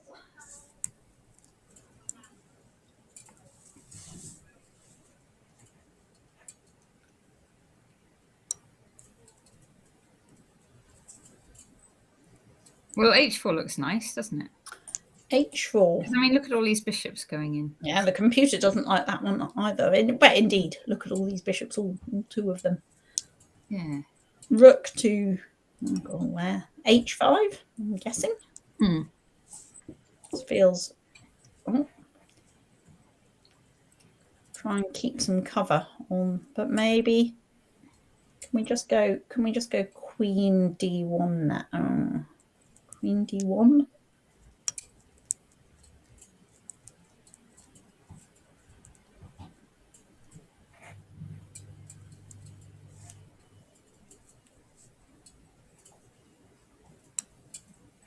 So is this the game? Black has gone rook to g5, yes? Went rook g5, and then we had and knight e7. Okay, so Keith's played knight e7. I'm just aware that the moves are going to be happening quite fast now. Okay, and Ezra has, instead of taking on e7, Ezra has played king f8. So retaining the threat on g3, which... Right. Okay, so Keith may be winning here, but is going to... Okay, so Keith has played knight to f5, so that looks like very sensible, doesn't it? Because that's defending the g3 pawn. Defend g3. Okay. Oh. And Ezra's gone queen c7. So I'm expecting Keith to then take off the bishop. Yes. Could do, but... And or play queen e3 possibly. Yeah. Which we could do first, just to reinforce g3. Yeah, okay, that makes sense. sense. Yeah, and improve the position of our queen. Yeah. I mean, if queen e3, I suppose Black can play bishop. Oh no, he's taken it. Oh, that's a very pragmatic choice. Queen takes d6. And I think we're now predicting... Now probably queen e3. Now probably queen e3. Okay. Yeah. I noticed that Ezra's bishop is still on c8. It hasn't moved at all in this game. Queen e3 as predicted. So although Black's generated some threats over the last couple of moves, then I guess objectively he's a pawn down, isn't he? And actually in the long run, his own king is still in considerable danger. I mean, White I think would like to get his bishop off the a1 square and eye up, bring it to b2, where it could then eye up either the a3 square or the c1 square. And I think, yeah, h4 is still very much in the offing as well, to try and get that rook, that active rook, to make some concessions. I think it's very much in Keith's style to have taken off that bishop on d6. I mean, even though this is a position that's not really Keith's style at all, just take off that bishop on d6.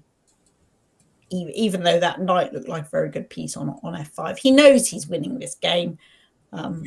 He knows that he holds all these long-term advantages, as well as the He's very good at grinding out wins in the ending. Yeah, I mean, I don't think he's going to have to do any grinding out of wins here, but I think it's partly seeing through the immediate dust of this position and going, you know what, I'm just a pawn up with the bishop pair, and Black's king is actually considerably the weaker. Okay, so Ezra's down to under 2 minutes now, with 5 moves still to play. Okay. And unless he manages to create considerable confusion in those few moves, then, you know, if Keith reaches the time control and the dust settles, then that may be Black's chance is over. Yes.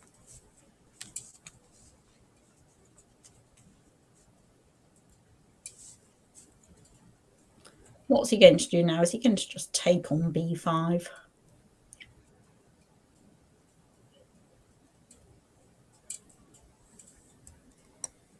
Could do. Take on b5, or I mean, he could throw in h4, though he has to bear in mind that then, for example, rook to h5 will actually threaten to capture the h pawn with check because of the pin. Yes. But in principle, that rook is very unstable on h5. I mean, maybe even h4, rook h5, king g2, just sidestep the pin. And then if b takes c4, I don't know if something like queen f3 is starting to embarrass that rook.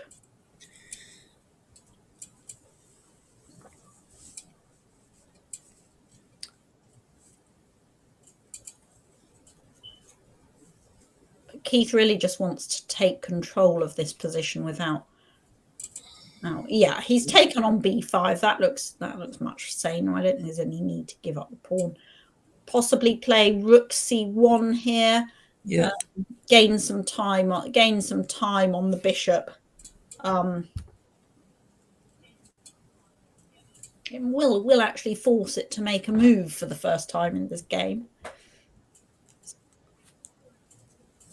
Yeah. But then black always has to be a little bit concerned about the back rank possibilities as well. Yeah.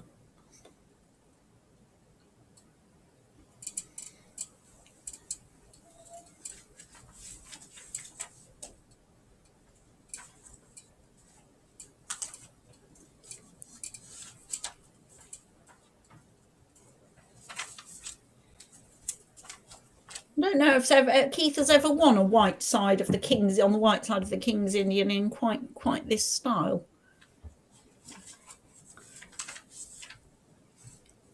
We need to encourage him to join us. Rook c1, there we go. Okay. And now I guess if bishop to a6, then white can play rook to c6. That does look pretty good. Yeah. So therefore, does that mean if the black has to look at Bishop d7 is the obvious. Bishop d7. He's played it quickly. Okay.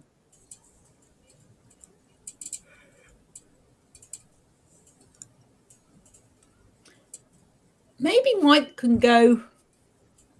Trying to think if I like this for white. Maybe white could go a3 here.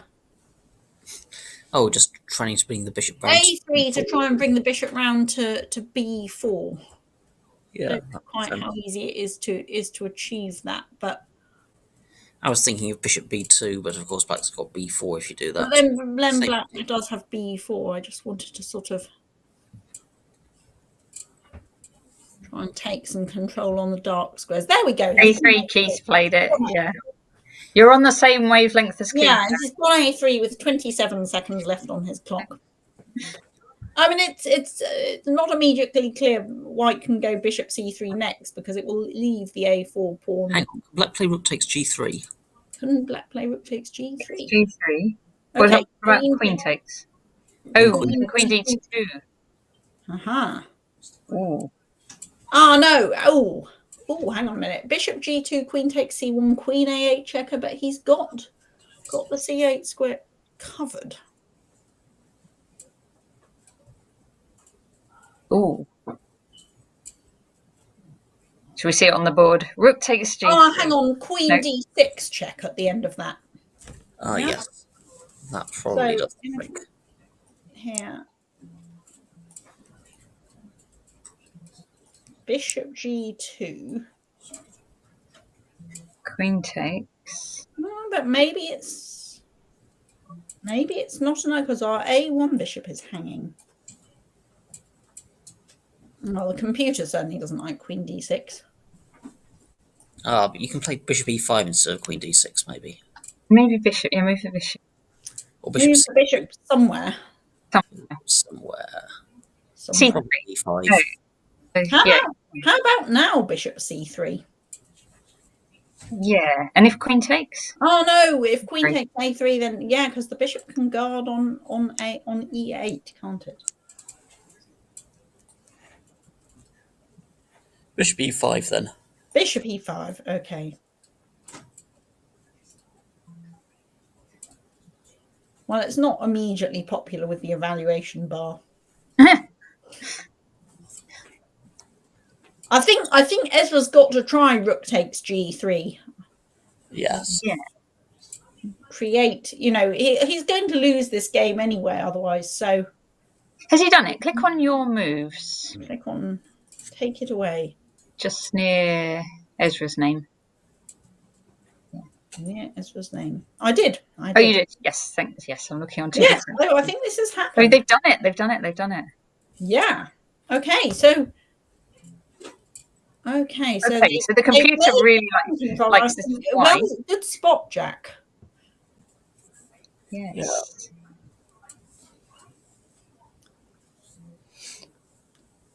Okay, so if the Queen B8, couldn't we? Then sorry, Queen B8 we could do. Well, Queen B8, then we can block, can't we? With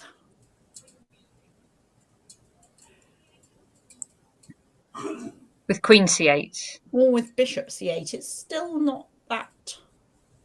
And we still have to bear in mind the D6 check square. Yes.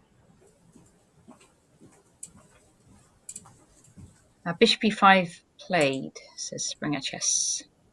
Bishop E5 played. I'm surprised. I'm quite surprised. I mean, unless that's very clear cut, I'm surprised that Keith has played that so quickly because he didn't need... Because they've got a whole load of time. Yeah, they've got, well, if not how much extra time is it at 14? Half an hour. Half an hour. Yeah. Okay. That's not showing on their clocks, though, is it? No. No, it's not. I don't think it shows until one player actually they go over. Out right. Of the time, until one player gets down to 0.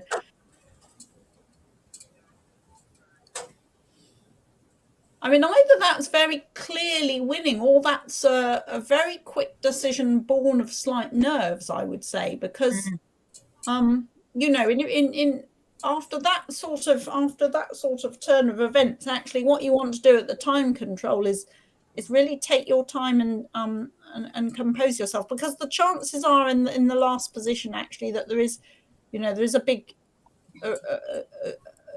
a very strong move for Keith if he plays accurately. So either this is very clear cut, or I'm a bit surprised he's played that so quickly. I think maybe he's spotted that if Black played Bishop C6, he's got Bishop C3, which is quite nice. If Black plays Bishop C6 now, go on, Jack. So if Queen takes A3, then we're just taking on C6. Yes. And the threat is Bishop. So the threat is Bishop B4 check. Yes. If Black plays Bishop takes G2, you've got Queen B8 check. Yes. Yeah, the Bishop needs to stay covering the...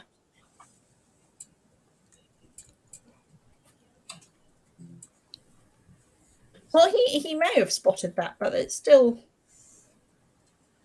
not clear to me. White's threatening Bishop D6 check here. Okay. So. Yes.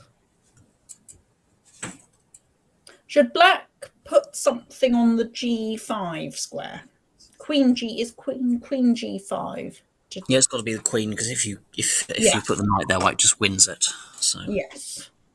So Queen G5, because I can't see how he can. I can't. Yes, I think he's got to cover the G5. Is that correct? Yeah.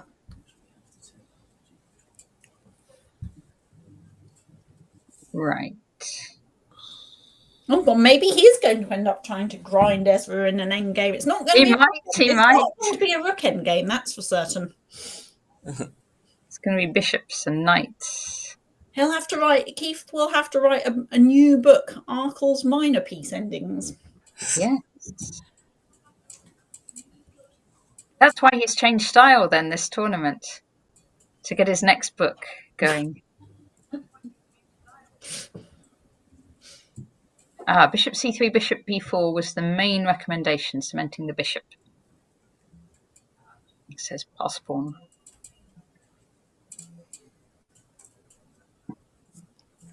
I mean, okay. Do we trade queens here, or are we going to in this endgame, right? Yeah. Yes. Because White has a passed H pawn, and actually, Black's king is still very parked in.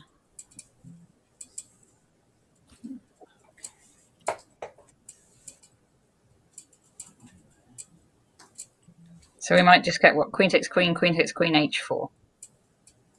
Yeah, or possibly Or even h4 immediately, which... Or h4 immediately. Saving a move. Queen takes. Would gain a sort of time getting the king into the centre and getting the h pawn going.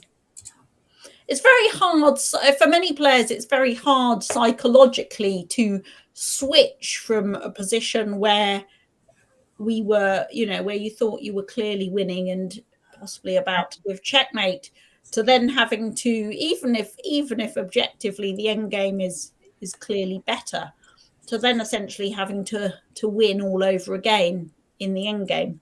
We had an example of that yesterday, didn't we, Harriet? Yes. In fact, that was your game, Jack, with Matt Payne. Yes, that game. Yes, yeah, where White. Well, I mean, that was a bit different because there White continued his attempt to give checkmate. Instead of switching, instead of changing the strategy and just trying to convert the extra material. I guess, of course, on the plus side, if anyone can make that switch, I imagine that Keith would be very comfortable. He'll shoulders go, oh well, it's an end game, and he knows that he's a very strong player in the end game, and is objectively better here, and will knuckle down if that's what it comes to.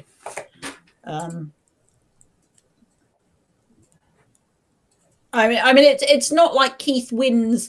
Keith's style is not that he wins hundreds of games with these sort of very tactical checkmating attacks. So, I don't know if he probably won't be beating himself up too much about having missed something. He'll shrug his shoulders and go, okay, well, I can play to win this end game.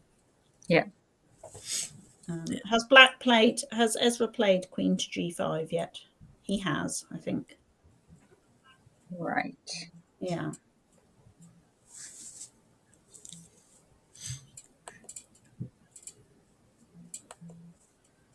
I imagine Keith really might slow down and just maybe we should look at some other games and have a bit of a think now, because I sense he rushed his last couple of moves.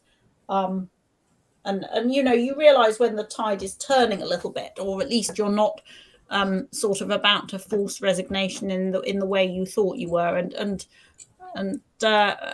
most strong players are quite good at recognizing that, and recognizing that it's time to stop rushing once you've made the time control. Now, chat's saying Mark Hebden's rucksack didn't work. Mark Hebden has... Let's see, has it finished now? Yes, Mark Hebden has lost that game, so I think that's no great surprise. In fact, Mark Hebden got checkmated. Oh dear, yes. I see the king in checkmate there. Mate, well, sort of. How the earth did the king get down there? Indeed. So he's obviously... So we didn't see the critical section of that game where Mark gave up the rook, but it sounds like something went awry there. Let's just go back. What about the top women, Harriet? Sorry? The top women. What about Lan Yao? The three women, aren't they? I was just going to go back, Natasha, to the John Ems game, which we looked at and catch up with what's happened there after the time control. John Ems against Gary Lane, where Gary made that rather... Yes, gave up that b6 pawn, didn't he? Give up the b6 pawn and let White's rook in to what was otherwise looking like a very tense struggle. And now when the dust has settled here after the time control, and John Ems has got a bishop and a knight and a pawn against a rook, with Gary's king stuck in the middle of the board here, and I think White is clearly... Yeah, Queen c5 check's just winning, isn't it? Yeah, Queen c5 check.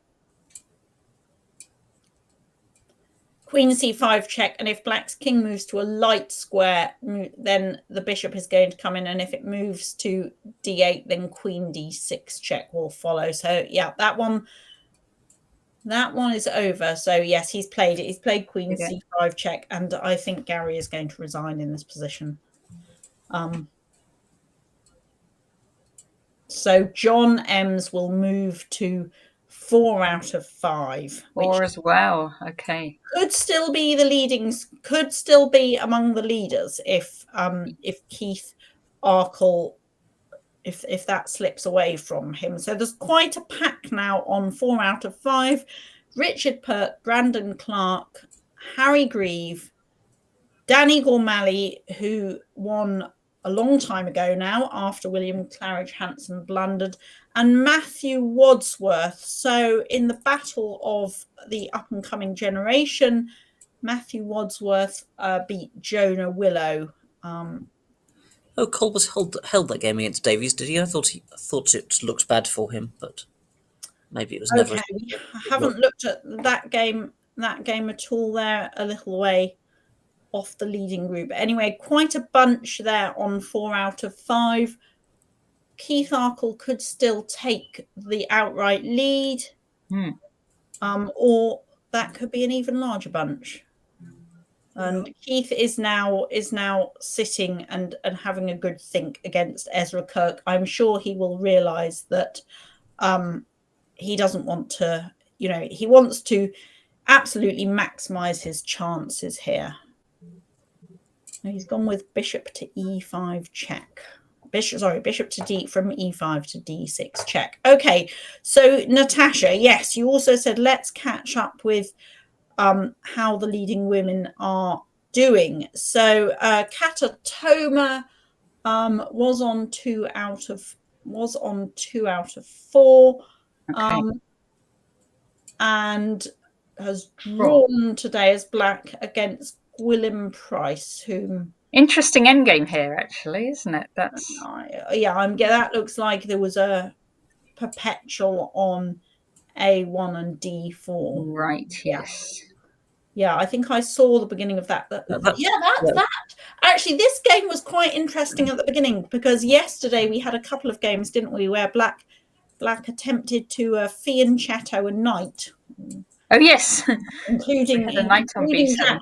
The sort of de-extended fianchetto, and we had something similar. Yeah, Jack with the double knights on G8. This was an unusual sideline against the Najdorf, where White played. I don't think I've ever faced this when playing the Najdorf, but White played the immediate 6 knight to B3, preempting the attack on the knight with E5.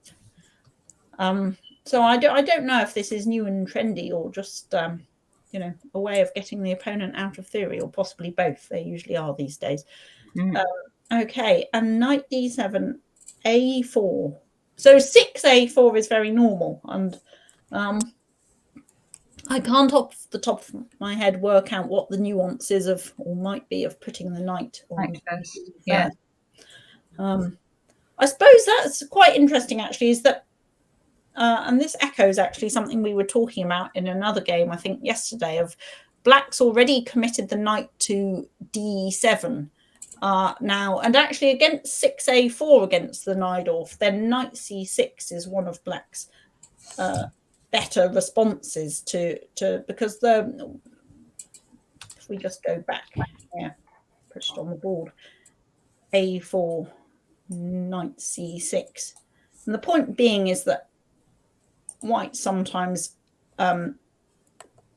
feels the weakness of the b4 in square in this position, and that they can't ever kick. They can't get rid of the knight if they it goes. Can't get rid of the knight with a later a3. So I don't know if this is some sort of nuance of, once the knight's gone to d7, then you go a4. But I mean, obviously black's position must be completely fine objectively. But anyway, then it livened up because Kata went b6, which makes a lot of sense to stop White fixing the queen side with a5, and now White lashed out. Oh, g4. Yeah. This is quite an interesting combination, because sort of retreating the knight with b3 looks like a rather ponderous way of preparing, ponderous thing to link up with this lashing out on the kingside business. H6, bishop g2, bishop g7. So it's a sort of fusion of a Kerr's attack with an a4 knight off, which is bizarre as this. I don't know. Maybe it's all been seen before. I don't know. H4, g6, g5. Yeah, and here we have it. Takes, rook, exchange on h1, and then knight h5, and after the knight got hit, it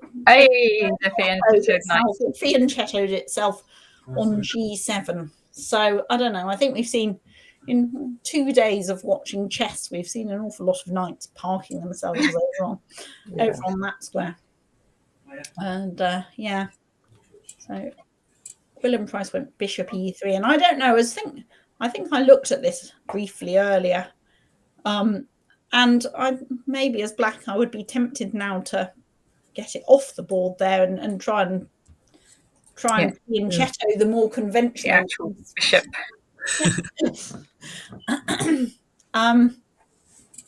Okay, so I don't know quite what developments there were there in the meantime. I think the other probably lead contender for the British Women's Champion is Lan Yao, who I think I was watching this game earlier, and this looked like some unbelievably theoretical Nidov poison pawn. They played they played about 25 moves before we got online this afternoon. Wow. I think Stephen is quite a booked up player. Is he? Yeah. Yeah, I mean, Lan also really knows her openings very well, but I was still slightly surprised to see her go down this line. H6 is quite early here. Yeah, I have no idea of the theory here, but they played all this very quickly. G3.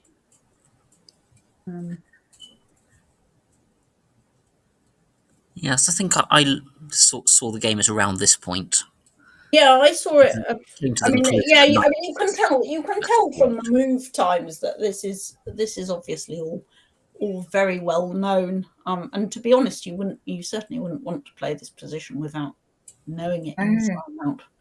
It looks like you could go in Queen F7. Yeah, but there just isn't any follow up. Yeah, there's no follow up, and then your knight is pinned on d4.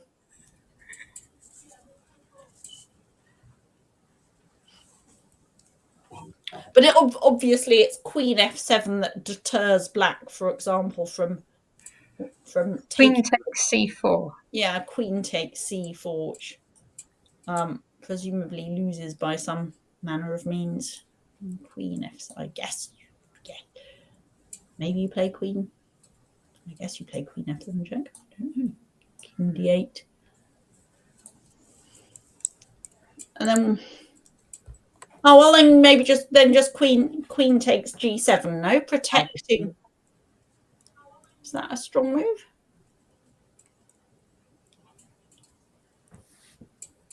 Protecting is a very human move, which is not really what you want in this position. Protecting the knight and attacking the rook, but possibly there's something stronger. I don't know. Possibly rook to d1.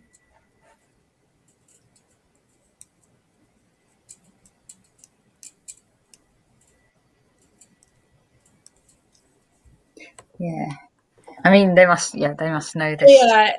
Yeah. I mean this is all incredibly well known. If you have a decent engine, it's probably some.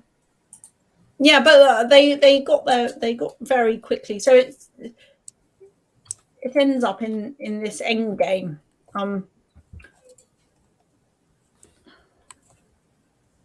Where black is a pawn up. White has a nice bishop, and black's king is still in the center. It actually just seems to be very level, and Okay, white. So white wins the pawn back, but black gets to establish a knight in the centre. I think I would rather have white here, but it's probably. But Yeah, I mean, it's always interesting in these positions to to wonder if to speculate. I don't know, if both players, if I don't know if Lan was happy, Will felt a draw was an okay result, or it may just be actually, normally if you prepare that actually you know that if your opponent goes down some particular line, then you have to accept that, okay, you're not going to have many chances to win, and that's the risk you take when preparing a particular line. Probably preparing multiple lines for a number of different possibilities, and you accept there's one that is a known drawing variation. So that was a draw. So Lan Yao is on 50% on and so both Katatoma and Lan Yao on 2.5 out of 5. Oh, it looks like Sheila won. Is that right? yeah, so she's Right. She was certainly had a big advantage early in the game. Yes, she did. So in fact, she's only half a point behind on. okay, possibly. I've just noticed that actually Chris Ward, at least the check-in on the evaluation bar suggests that Chris Ward is losing against Arav Mudin Balaji. So he's a young player, isn't he? Balaji. Yeah, he was played in the online British. Right. Yeah. So would that be 2 losses in a row for Chris? Did he lose yesterday? Let me look him up. Because that will obviously be Chris. Obviously, if Chris is on 2 out of 5, he'll be a very disappointing current score for him. I'm sure he will be very disappointed. Chris, he one lost. He lost to Gary actually yesterday. Yes, that's right. So yes, it was a good result for Gary. Again, I'm sure a game between 2 players that have played each other doubtless many times. And Arabamudin hasn't been so active recently. Yeah. Chris Ward. So maybe former British champion, but obviously maybe showing a bit of rust in this competition. Arabamudin has I think he's been playing well. He's born in 2005, so he's a young player. He's like okay, so 16 or 17. Yes. Okay. And he has gone 0-1-0-1, so he's been basically so far winning with white and losing with black. But he lost to Danny Gormally and Jonah Willow.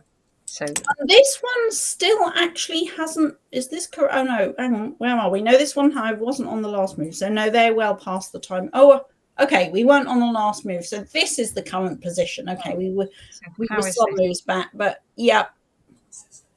Past H pawn. Past H pawn. Who beat me at Hastings 3 years ago. It could be.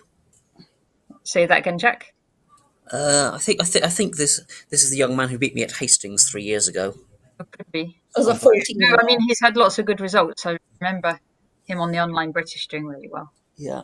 Okay, so a player whose rating is likely to be on the up. Yeah. Yeah. Okay, so Chris Ward is going to have to fight his way back up the field here, I think. Yeah. I don't see he has any he doesn't have any prospect of saving that. And let's just see, has Gary Lane now resigned? Gary Lane has now resigned. So John Ems has moved on. Let's go back and see what's happening with Keith Arkle, yes? Good. The game rather Did Keith exchange queens is our big question. So the game was rather cluttered by some of our own input. Bishop d6 check. So he didn't play h4, exchanging queens.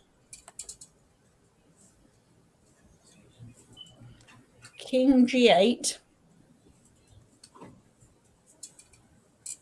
Could he still play h4 in this position?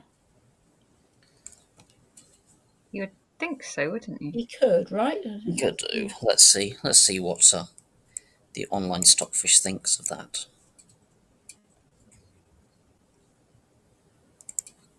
His Right bishop. on the board, Harriet.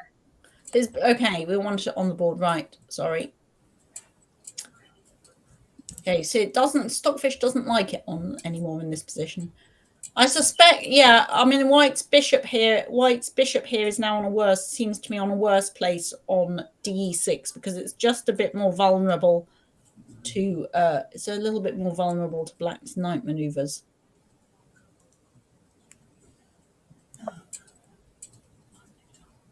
What's going? Yeah, the knight. The knight even after king f4 and then I guess knight here, and we have too many things in the wrong place on the dark squares. So okay, so yeah, so slightly. So Keith has chosen to keep the queens on. Slightly unusual decision making. Here.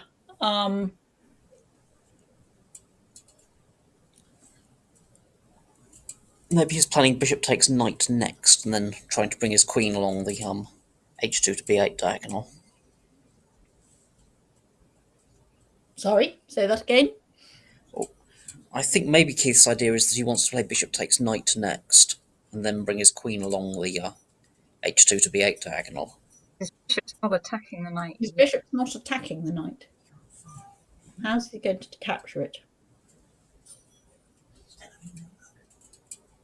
Are you looking at the same position? So maybe Keith, maybe Jack's got. Have you got the next couple of moves in a different position? Yeah, I think because they have played 2 more moves. So maybe Jack. We're in the position after 44 queen f2.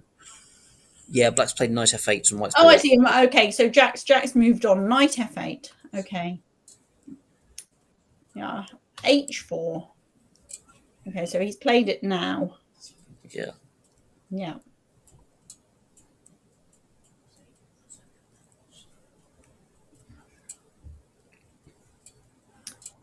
So Black seems to be out of danger in terms of in a few moves ago, there was a real danger. There were many threats of back rank mates or the queen landing on e7, and Black has escaped from those. He seems to have that covered now.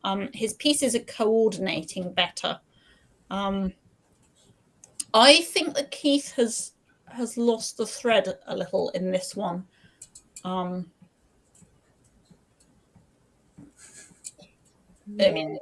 how might he try? It's still got to rely on this H pawn, you'd have thought, to try and win this.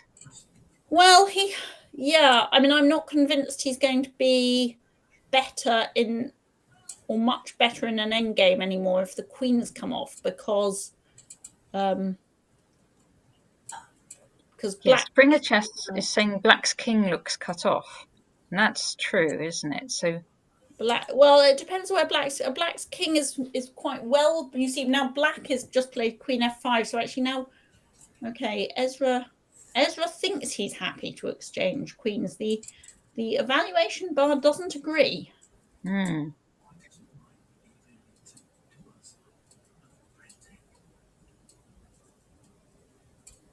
Right. So maybe it is this point. So if we exchange queens, we can bring the king in. Well, or can we target those pawns on the queen side? Aha, bishop c6. Bishop c6, I guess Black will play bishop d7. Maybe bishop to f1. Okay.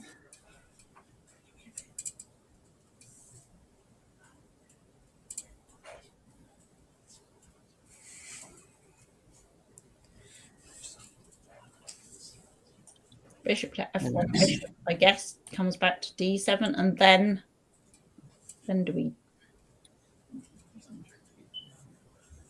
I mean, can White? So this one we really have to. Can White? I don't think White wants to take on b8 because there's too big a risk of b4 happening, right? Is that correct? Yeah. So, but if white just plays with the king, okay? Yeah.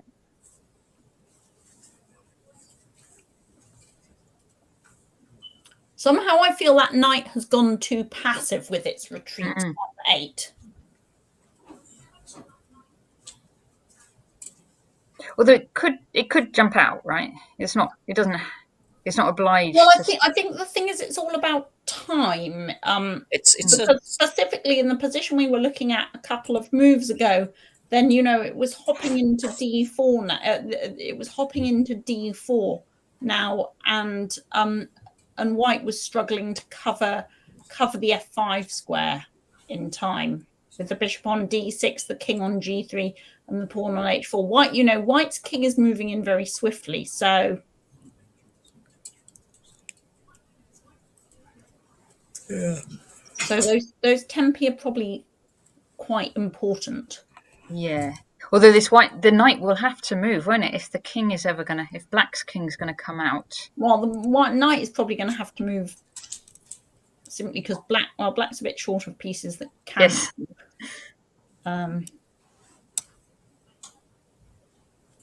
But for example, knight e6, and then maybe white should put the bishop back on this square. What, hang on a moment. What if white just plays bishop d3 and challenges black to see how he's ever getting his king out of there after knight e6, bishop d3? After knight e6, bishop to d3. Okay.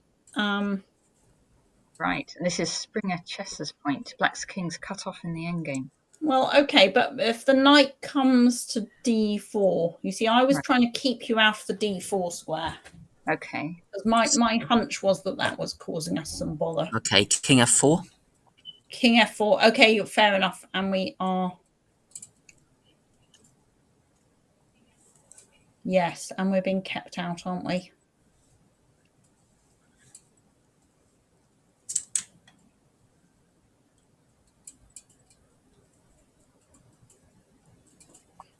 As you say, how is that king ever going to get out? And white may be able to shepherd the h-pawn home.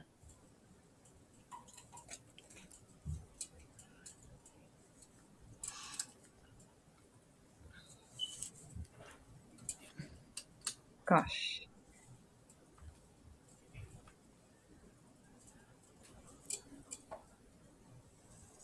Well, what else is black going to do? Well, indeed.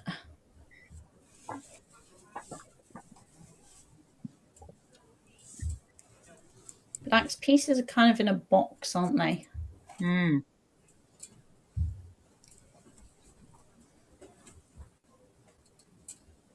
Yeah. So Keith is now having quite a big think about whether now he should be swapping off queens. So yeah, I don't know. I'm not. Possibly, maybe the queen should not. Maybe queen to f5 is a mistake because actually it's not clear. It's not clear that white. Now with the queens on the board, it's not clear that white has got. Now Keith's played a move. He's played a move. He's changed queens. He's decided that now this is a good idea. There are 3 games still going on in the championship, and 2 of them are bishop ending, or 2 of them are minor piece endings. So who else is still going on, Jack? You tell us, so otherwise I have to. Max Turner against Bob Eames is a rook ending, and I think white's going to win that. Martin Burrows against Ivan Rathbone Jones is an opposite colour bishop ending. Is it white heading may for have some winning chances there. Okay, and Keith has played bishop f1. Yeah. Attacking the pawn. Fine. Attacking pawn. This is what we thought. And so we're expecting bishop d7 and then the king comes in.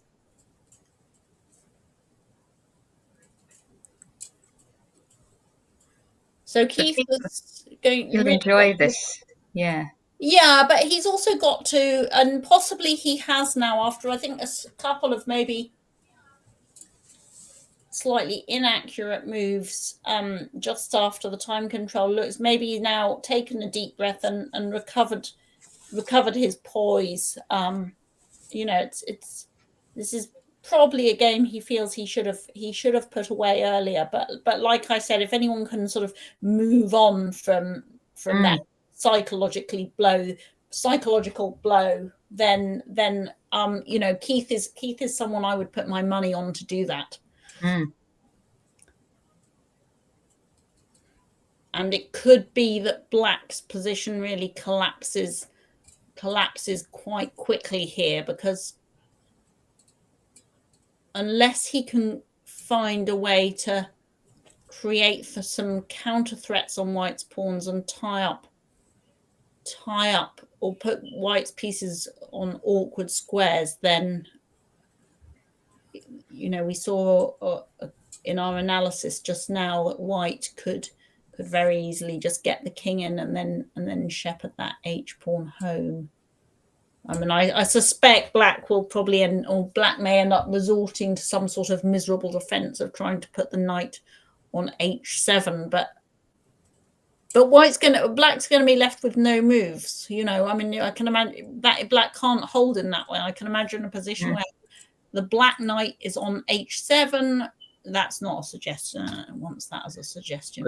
If Black puts the knight on H7, then surely White can just march the king over to the queen. Exactly. White can put I was hoping to kind of put some of those on the board, but it thinks that's my. But yeah, I mean, the bishop can go to E7, and then White's king will come and join in the attack on the B5 pawn. And as we've said, Black's king is can't get out still. Yeah. All the while it cannot get out because the knight's blocking it now on H7. And I think Keith will very quickly, after that little sort of wobble there over the last 5 moves, will very quickly realise he's in control of this position.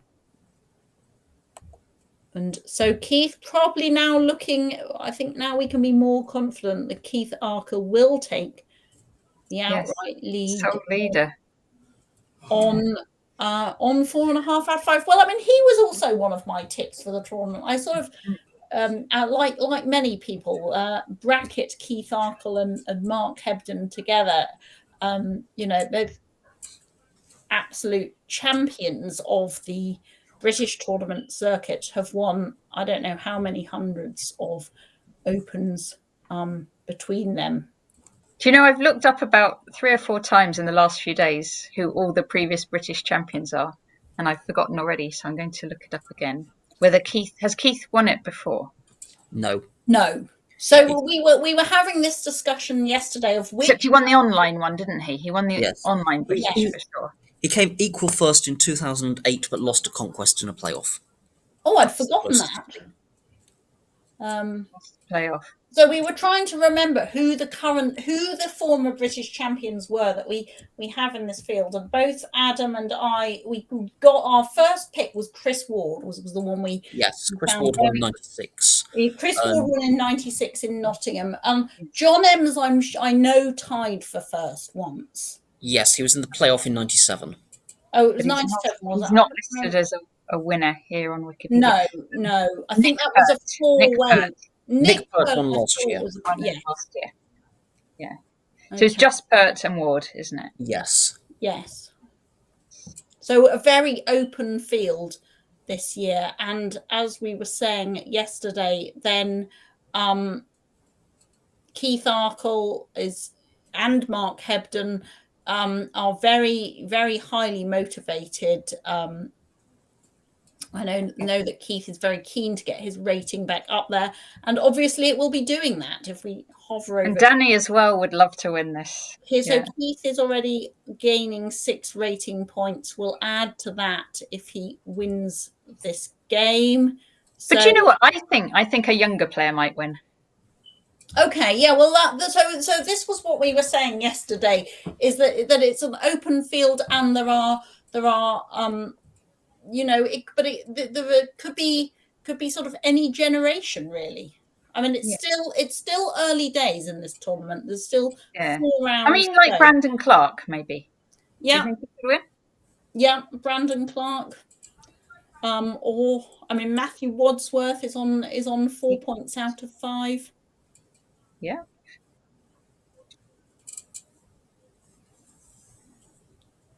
So king to g3. Yeah. So I think Ezra is getting squeezed in this endgame. As we say, he already has almost. Well, he was struggling to find a piece he can move, so he's gone bishop to c6. So.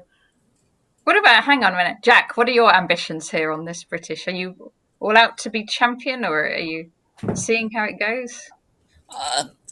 My target before it started was to end up in the main prize list. It's still a possibility. I don't actually know how far down the main prize list goes, but You're 3.5, aren't you? I mean, you're yeah. going to point off. Yeah. Oh, of course, the British is only 9 rounds these days, isn't it? So yeah, when we were talking about Mark Hebden earlier, and one of our viewer in the chat was saying, my tip for the tournament was already out of it, and I was thinking we were playing 11 rounds. Okay, no, Mark, that would be a real uphill struggle from now. I agree. Okay, I was thinking Mark could still get to 8.5 out of 11, but that's difficult when there's only 9 rounds. Yes, I don't think 6.5 out of 9 is going to be enough, but no, seven. No. I think seven is likely to be a winning score if there's a playoff, and 7.5 to win it outright. Yeah, But yeah, I think that's fair enough. So we had this position on the board, didn't we, a bit earlier? So it's gone exactly as per our. Well, I think we had a position with blacks. I don't know if we were certainly thinking about bishop c6. I mean, yeah.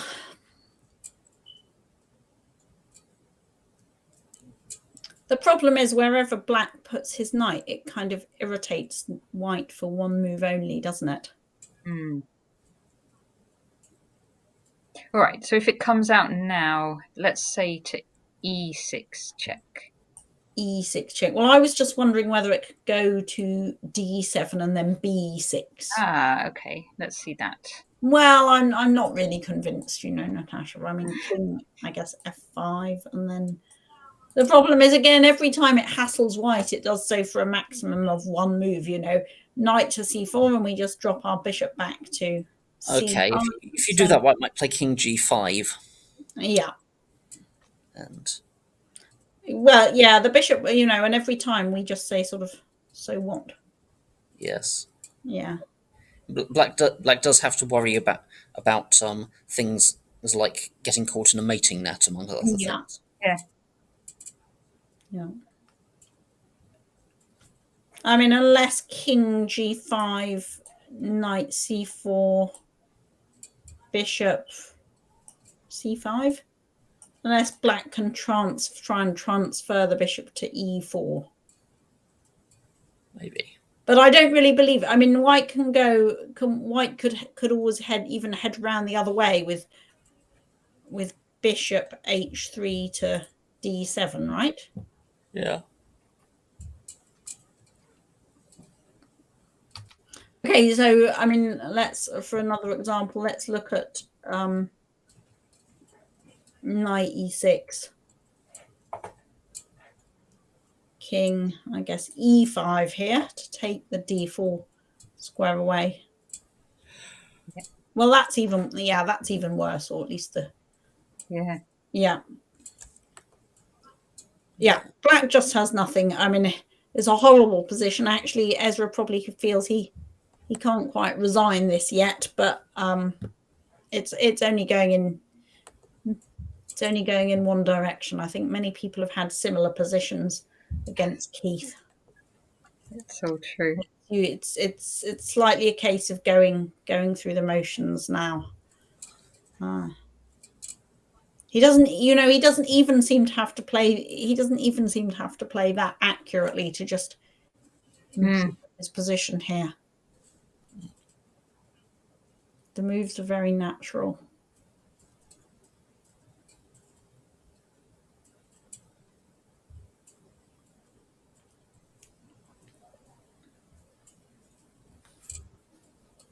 So who is Keith going to have to play? Who is Keith going to be playing tomorrow? Keith is going That's to a be good question. So black against. Who's Keith dropped his draw to already? Can Who is someone? Borna? Borna Derek Shani. He drew with Borna. Okay. So Keith could in the play. fourth score group, we're going to have three white seekers in the shape of Clark, Grieve, and Wadsworth, Okay. and Brandon Clark, the chat thing. Brandon Clark, probably yes, then. and then with the On the basis of today's pairings, it looks like they're so up. those three are the white seekers. The black seekers, apart from Keith himself, are Richard Pert, Richard Pert, John Ems and and Danny Gormally. So I think Keith is going to be black against Brandon. yeah, but Brandon up floated just in round 4, which might be. Okay. It might. It's very hard. It depends on what algorithm they're using, doesn't it? There are some pairing systems that don't seem to take that into account and are happy to repeatedly upfloat people, usually rather to their irritation.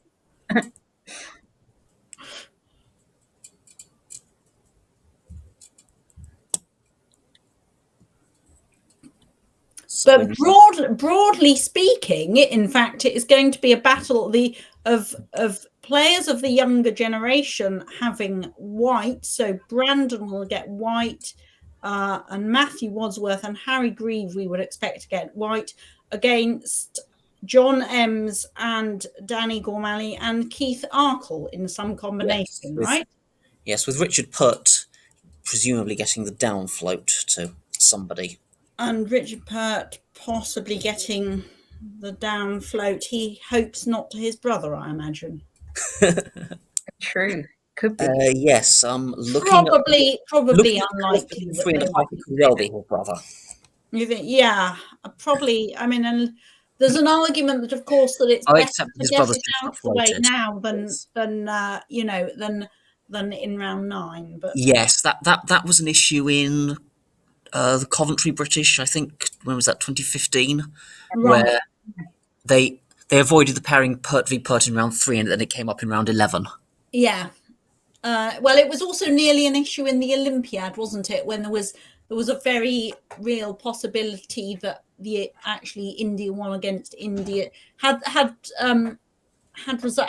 India beaten Uzbekistan, had India 2 beaten Uzbekistan, then the correct pairing for the final round would have been India 1 against India 2.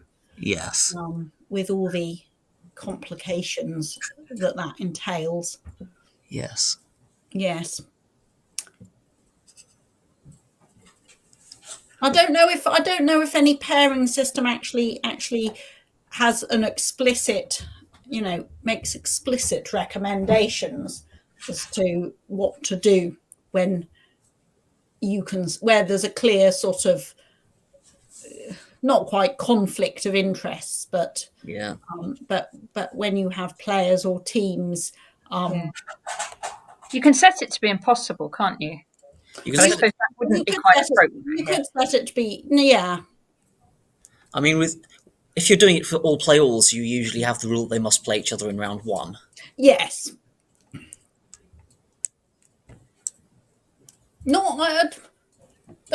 I think that's quite rare. I can think of at least 2 all play alls in which I've played my brother, neither of them being in round 1. So yes.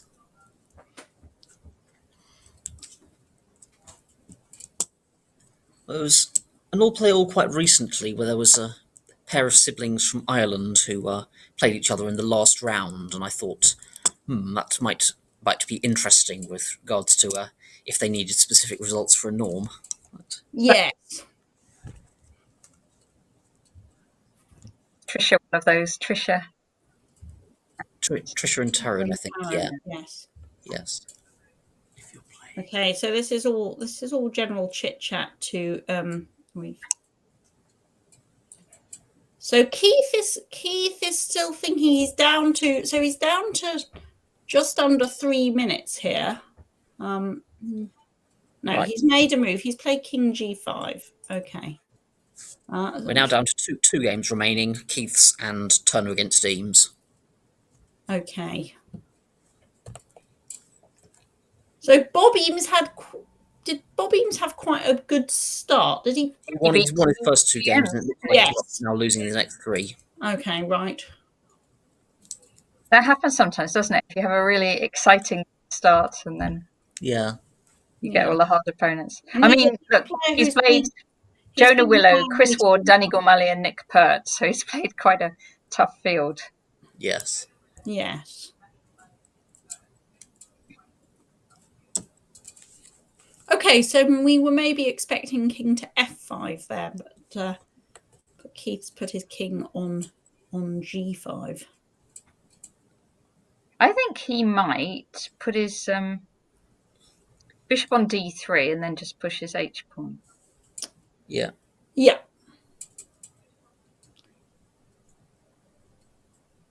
So what's Black going to do now, other than not have very many moves? Put his knight back on f8, perhaps? It's a bit sad, but yes. Well, it is a bit sad, but it's a sad position.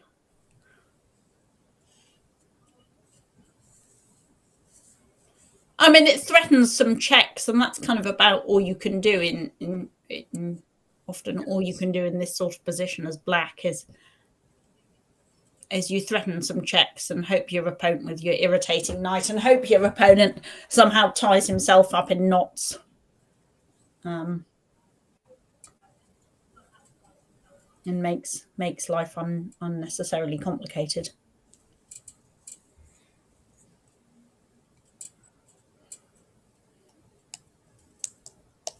Well, he's kind of got to move his knight, really, actually. Oh, no, he's not. No, King h8. On king h8. Well, that surely invites White's bishop in to d3.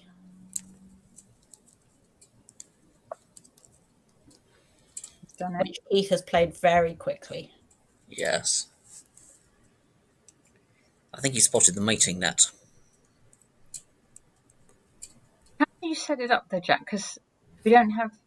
Oh, we can't go. Well, I guess if the knight wanders over to b6, then White might be able to go bishop f8 to g7 and then just queen the h. Well, then we really do mate with the h pawn. In fact, on h7. Yes, my idea was if Black were to do nothing, you could go h5, h6, h7, king h6, then bishop f5. Oh, nice one. Yes. Oh, right, and just swap it off Go for the knight. Go into the opposite colour bishop endgame at the point where mate is forced. Yes.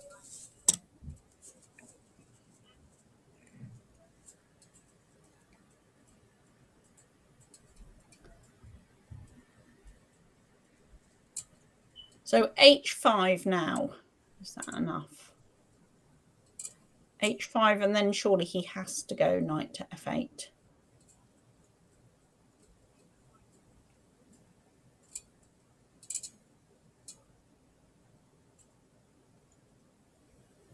h5.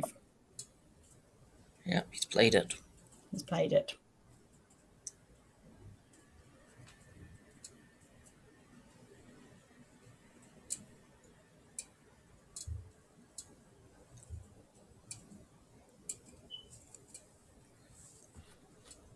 King h8 was suboptimal.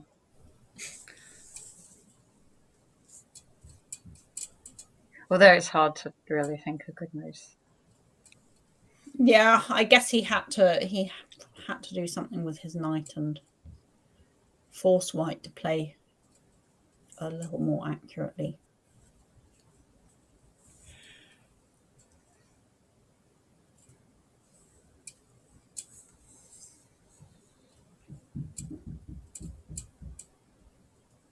So what do we think is the winning move now after knight f8?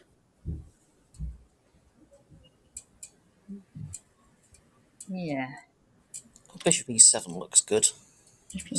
Yeah. Well, probably many. I mean, at some point, White will even be able to just take off. Yes. Oh no, we still can't take off though. We still have to be a little careful of b4, maybe. If you've already played h6, then black can't play knight f8 because of bishop takes knight. Yes, indeed, yes. So this is black's last chance to play knight f8. Yes.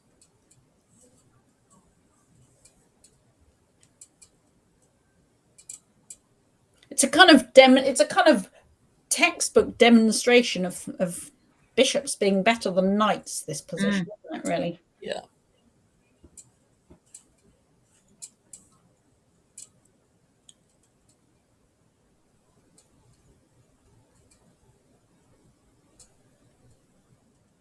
Oh, he's gone back to h8. Okay, so Keith's going to go h6. H6, yeah.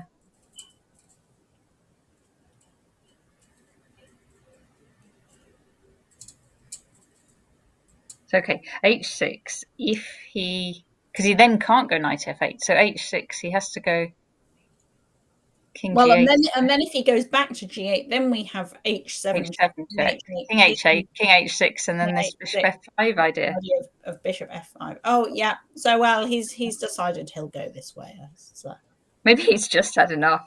I'm sure he can see. Yeah, I'm sure he can see what's going to happen. And the evaluation engine is now saying it's mate in 30. Mate in 30, is it? Mate in 30.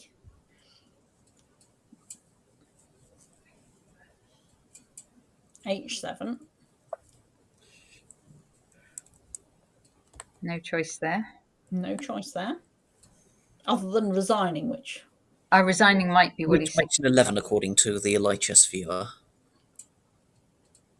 Oh. Yes. Interesting. Stockfish thinks it's mate in 23, so Stockfish is going around the houses.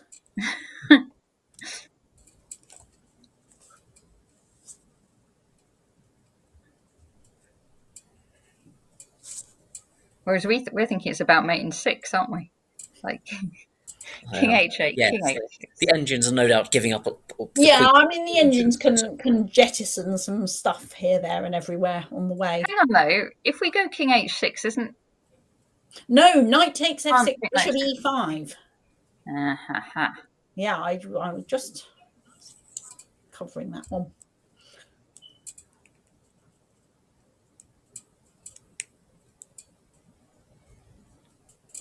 Well, clearly this is a decision about whether to resign. It's a resigning type thing, yes. Yeah.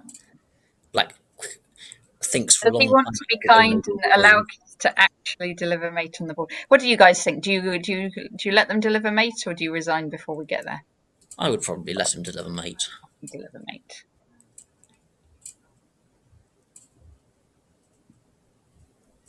And maybe he's now looking for. He's probably now looking for the way to force White into mating in the most elegant way. Helpmate. Yeah.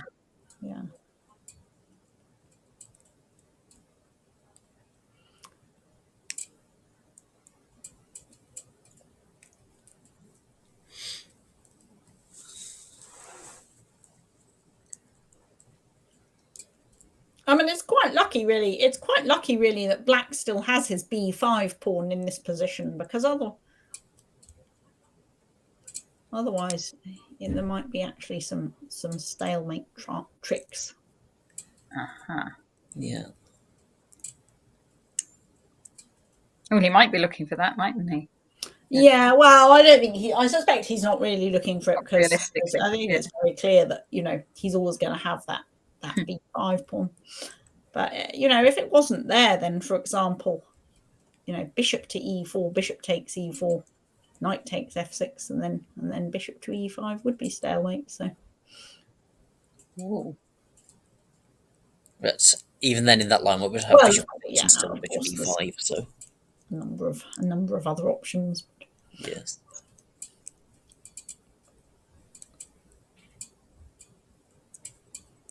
Because you could actually let the black knight take on f6 and h7, as long as you can do bishop g7 at the end. Yes.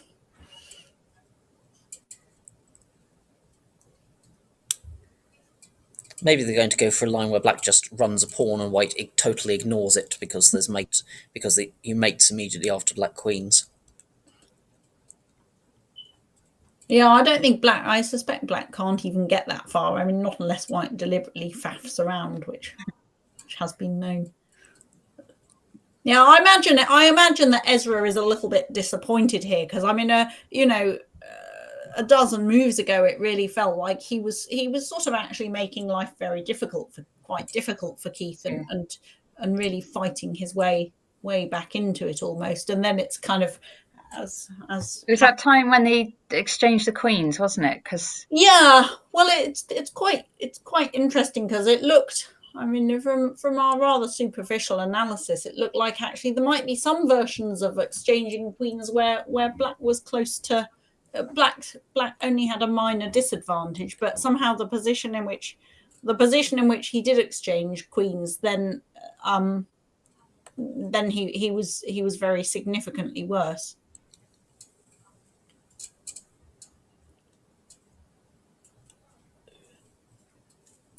But equally, he couldn't think, well, actually, I mean, Keith was clearly winning in the time before, yes, you're right. Before that, so yeah, it's all the sort of what ifs of chess. And all right, I'm tempted to assume that Keith will win. Yes, I mean the players are actually quite considerately. The games seem to be wrapping up for the day at the point coinciding with the end of the stream. Scheduled stream ends. Yeah, we're not actually today condemned. We might have a key game where we have one of Keith Arkle's 120 move rook end games. Oh yes. So yes. Yeah. Not today. But not today. I mean, in fact, we've had to almost slightly string it out till 7 o'clock. But anyway, I mean, it's good that we've